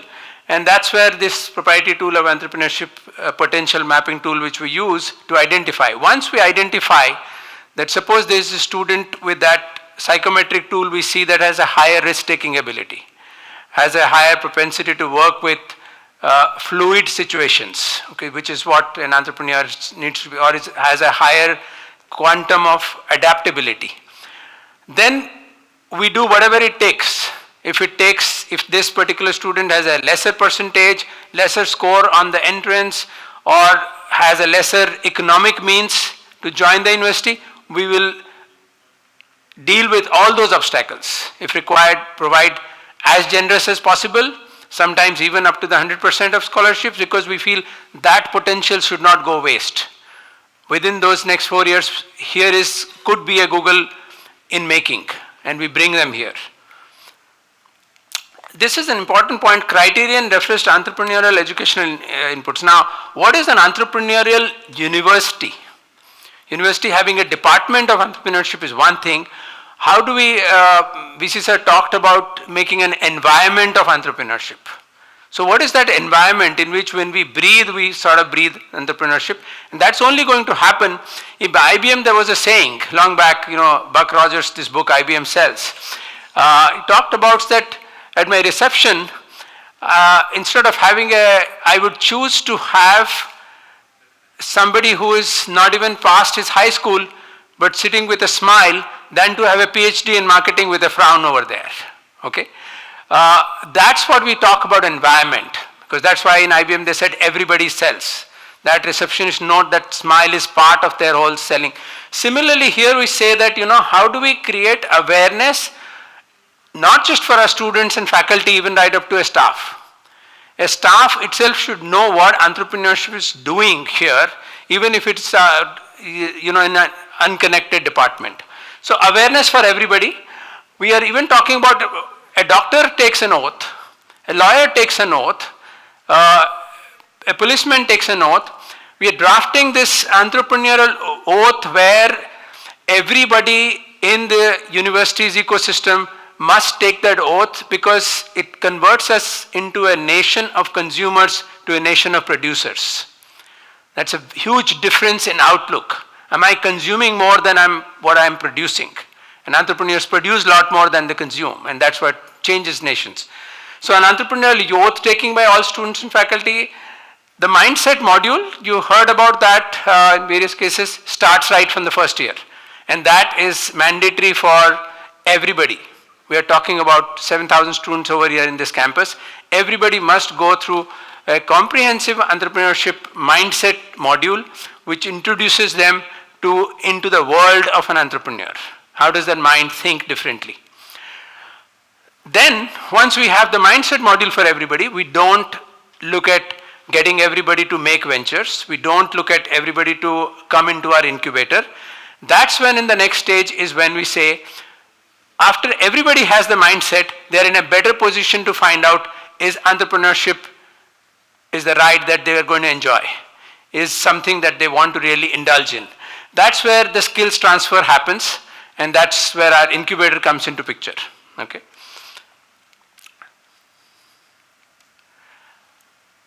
Now, this is an interesting thing that I want to share about. We, as a university, are going to venture upon the world. Largely what you read in media is about entrepreneurial success, okay? You hear of unicorns, you hear of these kind of cases. We are venturing on how can we create a school of entrepreneurial failures, because that's a high potential repository to learn from.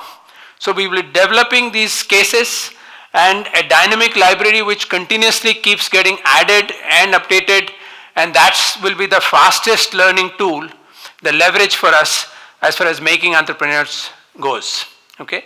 EIR experience, basically we want to do this entrepreneur in residence program. That means entrepreneurs, real entrepreneurs, and come and spend 15 days, for example, in our campus with these wannabe entrepreneurs.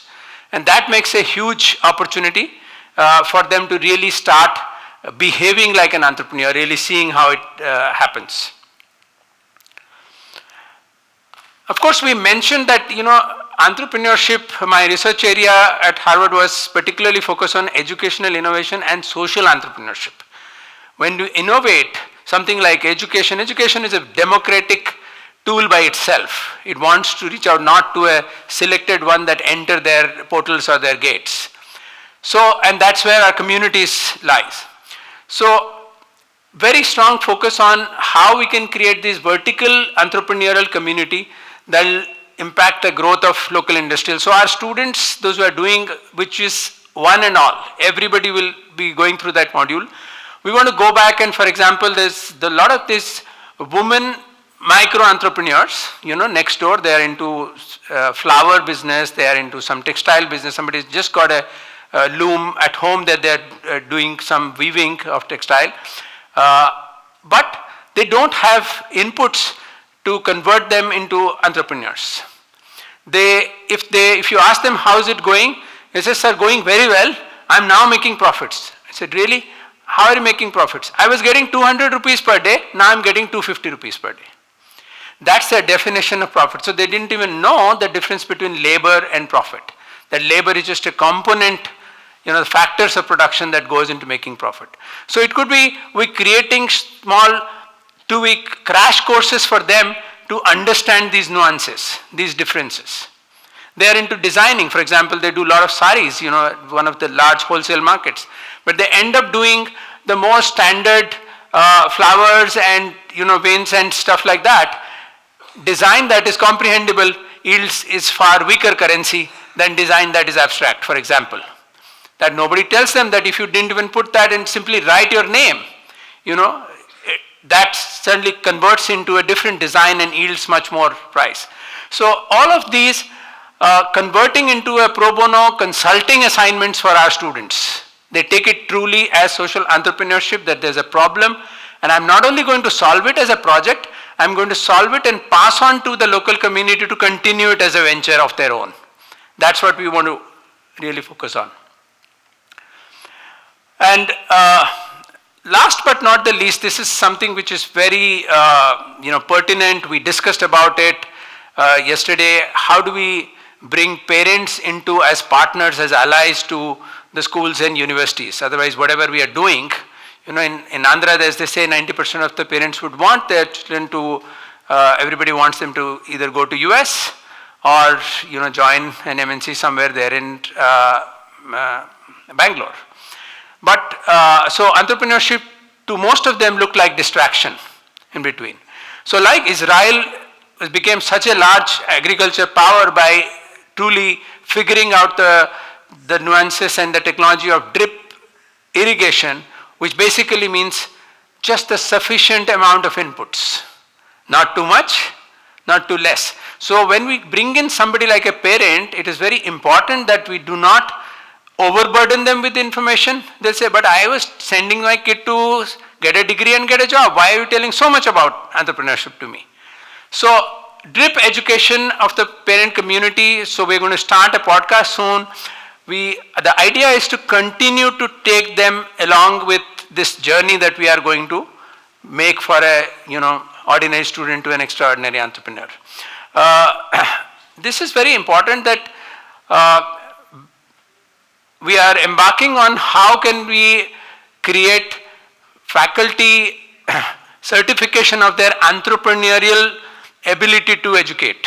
Okay, not just for entrepreneurship, any faculty. So there could be somebody, a faculty in chemistry, a faculty in engineering, but some faculty in music for that matter.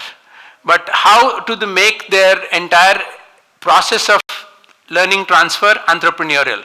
So there's an educator program that we are trying to put in place. I was told some of the principals, I was over the banquet yesterday discussing, and they felt that something like that, can we do that for our schools? Make our faculty itself learn this. Perhaps we can see how we can take it from there. Then last but not the least, how do we get the big entrepreneurial gurus out there? If there is an Anand Murthy out there, if there is a Bini Bansal out there, what role are they going to play in our this entire effort as compared to just becoming icons of very big success? Sometimes that is even intimidating. I don't get started on entrepreneurship thinking that I can't become that big. So all that smart ideas have already been done. So what we are going to embark on is that, just like sometimes you see this in music, these gharanas used to be there. Like this is Banaras Gharana, this is Jaipur Gharana, which was one big guru up there, and that clan increased. So we are working with them to convert, to have a bunch of these students be adopted by them along with us. So mentors who are from the field to really create these clans.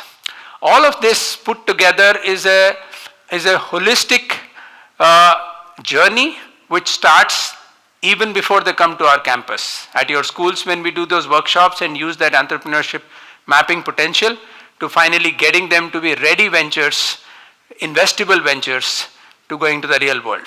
Okay, engaging from somebody yet to be a student to the alumni and to the industry, all this while keeping the parents intact with us to the dip education. That's what our endeavor is to do, and definitely we will start with, as I said, with you. That's almost, as you saw, as the first step. So we will be soon coming back to some of your schools and holding these workshops and beginning that process as we envisaged here. Yeah. Unless anybody, does anybody have any question?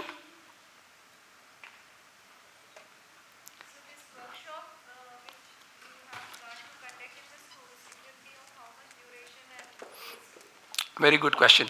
How long would this workshop be? Now, depending on the size of the class, this is particularly we're doing for 11th and 12th grade, and depending on if we make your school as the hub school and bring in students from other schools over there, it could be anywhere between 1 to 3 days. Okay, but typically when we do in one school only and mostly engaging the 11th, 12th, we are able to do 1 to 1.5 days. Yeah, that's all. Well, thank you so much. I'll welcome all the interaction to continue, the exchange to continue.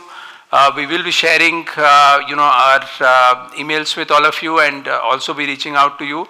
And I think it's a process of synthesis, making something. It's making extraordinary ventures or entrepreneurs, but making this group to make this happen is in itself an audacious venture. And your partnership is going to be very key, and we truly look forward to using that and leveraging on it coming times. Thank you so much. Thank you, sir. So by this time, you have met the entire leadership except one, and she's a very important person. So I'll take the pleasure of introducing Ms. Aditi Jain. She is the Director of Industrial Relations and Higher Studies. So Aditi comes with an experience of 18 plus years across corporates, universities, institutions, and schools. She was a teacher at Loreto Convent and an alumni of LSR. Hi, I'm Aditi here, and thank you, ma'am, for the introduction. I think so I'm the only one keeping this group from lunch, so I'll keep it very short, crisp. And firstly, like I said, globalization has come in. The world has changed, the way people are looking at world, the way organizations are looking at our students. We don't want students coming from commerce, science. We are looking at students with cross-cultural competencies. We are looking at students who are equipped to handle 21st century skills. I think so that is the terminology most of us nomenclature used in schools till date, which we are not using in universities. But I think so we have to bridge the gap. So yes, like ma'am said, I am from school myself. So when people said there is a gap between universities and industry, I think so there's a gap between us also. When you hand over the student, you nurture him or her for 12 years, and when you send him to her, the student comes scared because he has stayed in a very protected environment. He's looking for an environment where we can handhold from that step to us. So here I am, and when we are talking of internationalization, this is a next step abroad. A different country, a different culture, food, language, everything is different.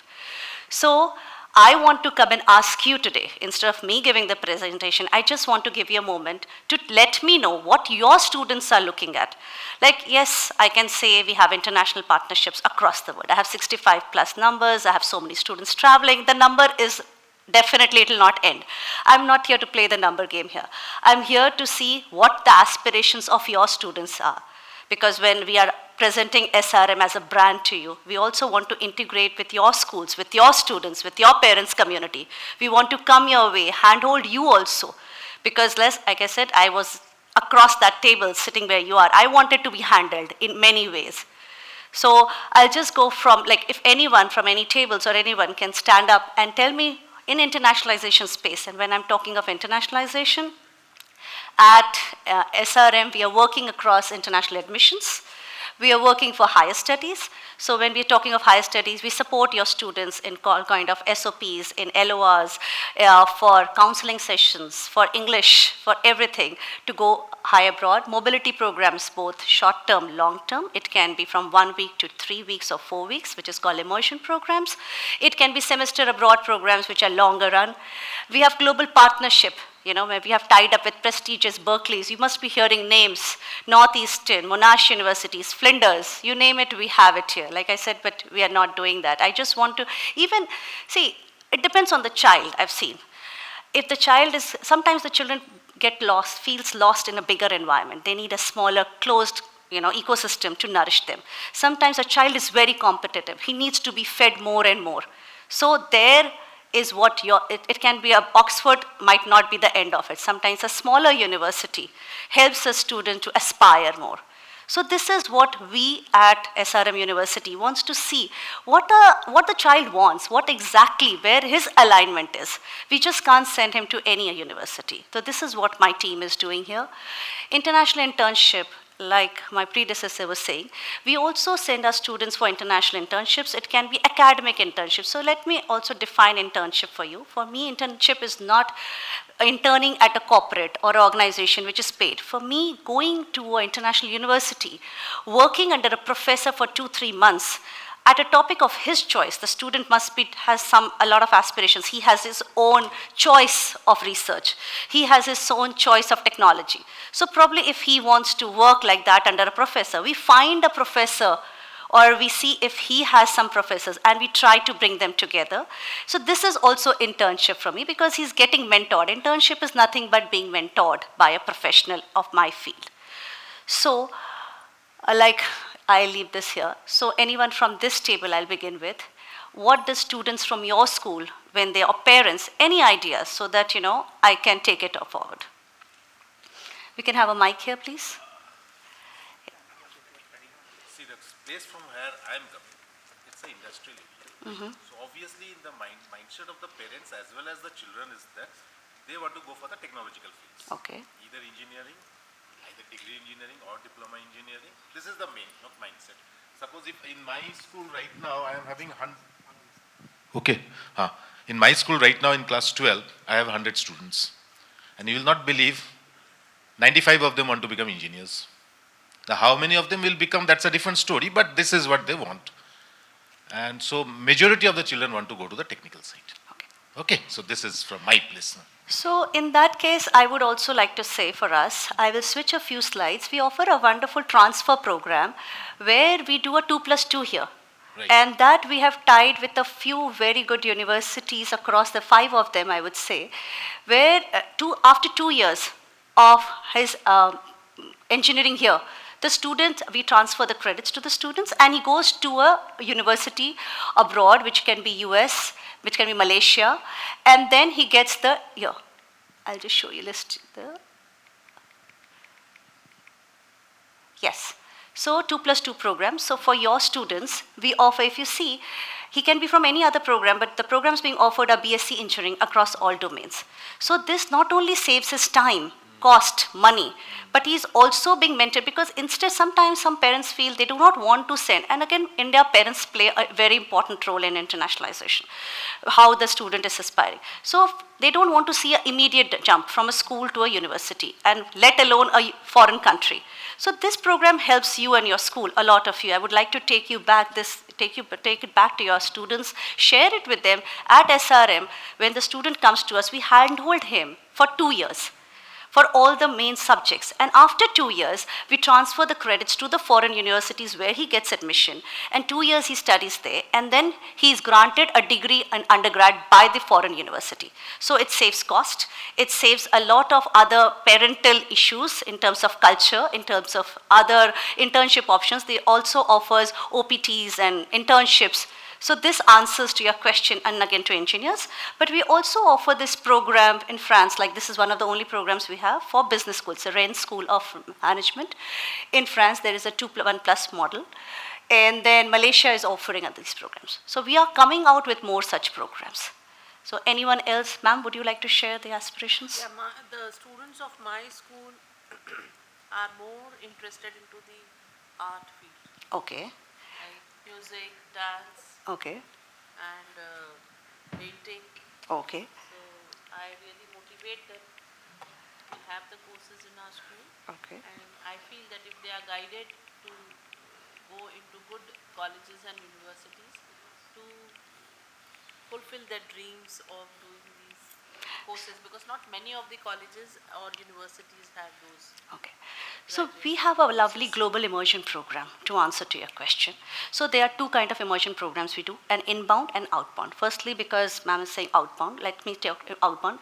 From across various countries, from Malaysia to Taiwan to US to UK, you name a country, we have immersion programs.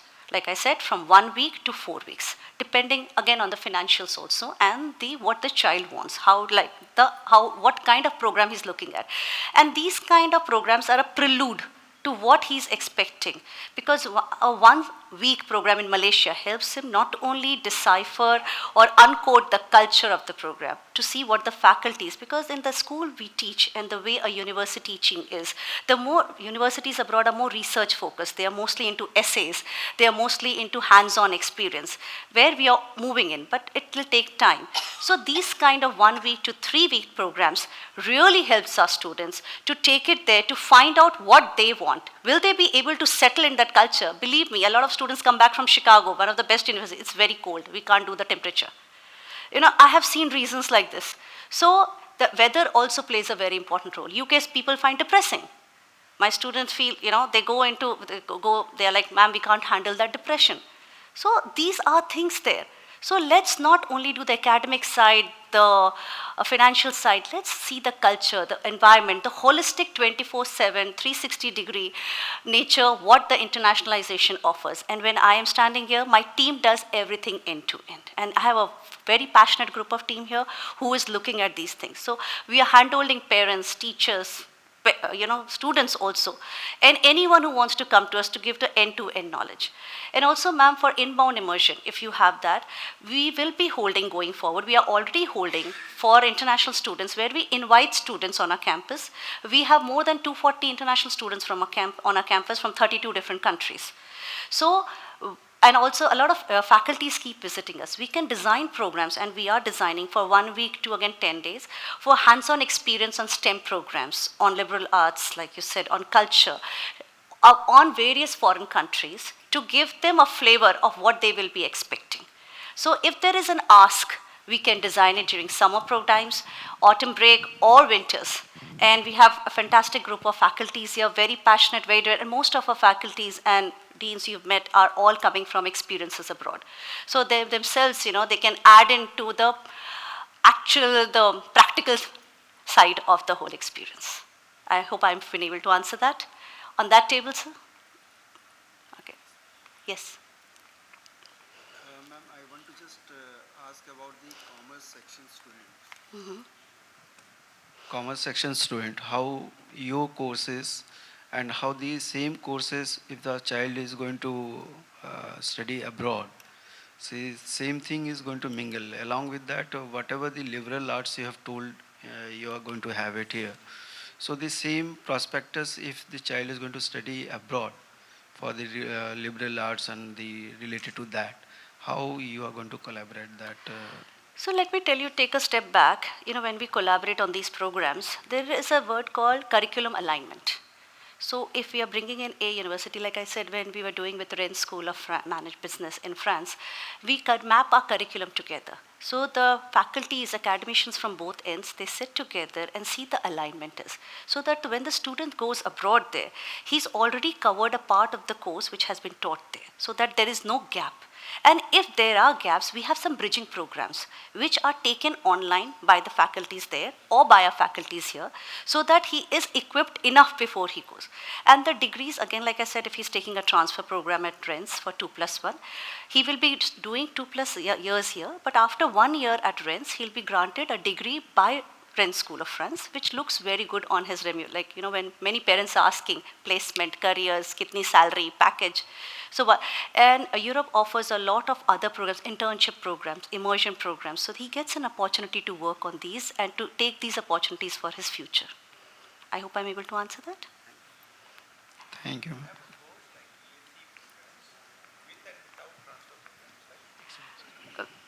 I'm sorry?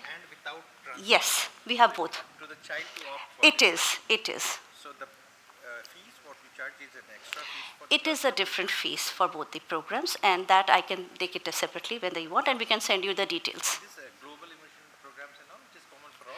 So it is based, again, like if Taiwan is offering a program in business management or data analytics, we actually try to comprehend it to the alignment of the students. So the deans probably help us to decide, will this program align with the future? Because sometimes it's Dubai, you know, students wants to go, it's a travel destination.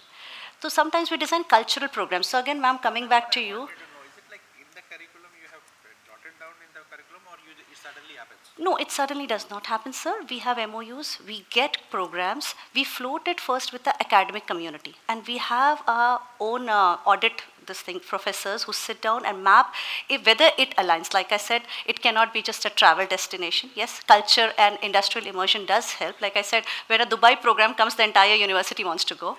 But then I will again depend on my faculties and my academicians to decide, help me know, will this program, the curriculum offered for this 1 week or 2 weeks aligns with my future curriculum? Can it be integrated? Can we give some credits for them? How will it help? Because they are monitored very, very stringently here. So, and ma'am, again for culture, like I said, sometimes we have cultural programs like we did for Malaysia.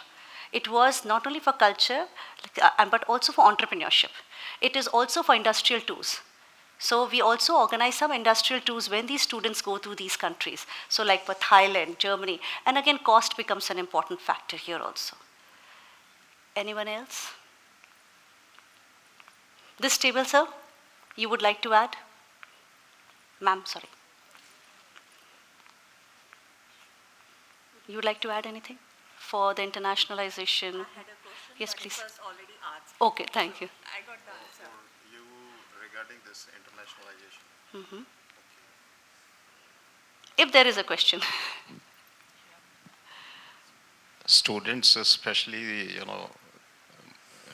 You're coming from Delhi Public School? Yeah. Which branch? Delhi Public School, Digboi. Okay. It's almost close to Burma border. Mm-hmm. And it's the first school DPS, and after that the other DPSs come up. Okay. And actually my school is situated in an area which was colonized by the Britishers there. Okay. So students had a preference there because it is among gardens there. The students has a preference, they wanted to join institutions from where they can go abroad. Mm-hmm. But what I feel is that internationalization, students learn a lot, Mm-hmm. even when there is an exchange program there. Yes. So we normally, whenever we have workshops, some seminars for the students there, we consider all that internally also and externally. And I really feel that exchange program is No, we do a lot of, I would not say exchange programs, because when we say exchange, we have to bring, reciprocate equal number of students from both ends. Yes. So generally I love calling it like an semester abroad program, an immersion program, so that the pressure of equating numbers in terms of faculties and students does not happen. What I feel is whether the program, schedule and other things are there, but even there is an exchange program, learning is there. Learning is always there, absolutely. Thank you so much for that. Thank you. Anything from your end, ma'am? Anyone would like to add anything or share what kind of internationalization, what is, because you will be able to help us guide more on what the student expectations are, because the way you know children for last 12 years or 14 years, we do not know them.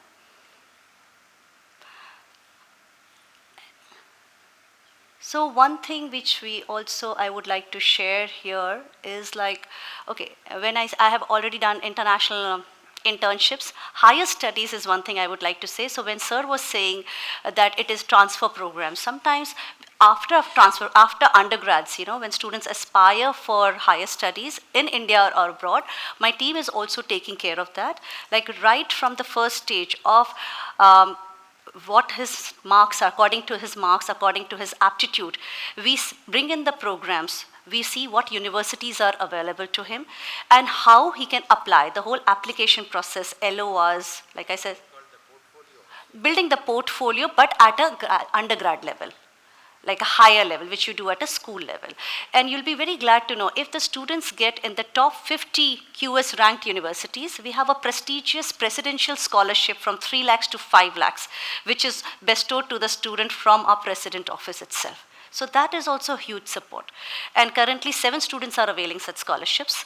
In fact, 5 of our students are placed in the top 100 universities of the world. In fact, you can say University of Berkeley, you can say University of UCL College London, you can say Monash, all these universities. And also more than 11 students are getting scholarship worth 10,000 per annum from these universities. So a lot of scholarship options are also there. So when we send our students, we try to see if the students can take advantage of these scholarships before he goes abroad, so the financial burden is also less. So that is from my end. I end my presentation. Like I said, I did not want to give in numbers, but anyone has any question, we are always there. If you want us to come over and talk more about your high studies in your school, let us know. If your students are wanting to know about the summer immersion programs, they want to participate, if there is a decent group of students, we can always arrange that. And you've seen the campus, because once your students come to the campus, he also gets a flavor of what he's expecting, because a school and a university life is very, very different. So thank you so much for your time and patience. This moment right here is actually what experiential learning is all about. We all here are experiencing and learning what the student feels at the last minute when the 8th period bell is about to ring, right? So I'll not take much of a time. I'll just recap 5 points which I have with me, which are kind of a summary of what we have done over the past 1.5 days. The first point is that we have to turn the classroom from teaching to learning. We also discussed how to make entrepreneurship real-time experience and a part of curriculum. There was a discussion on how to go beyond classrooms and propagate experiential learning. How to make students emotionally resilient to face challenges of higher education and real life. How to inculcate habit of leadership among students right from the start.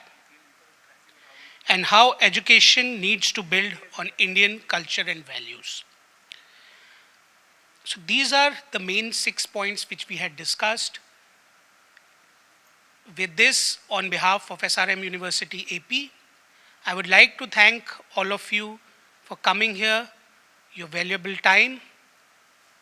In case you require any information or you want any kind of workshop in your schools, all of you have access to our regional area managers.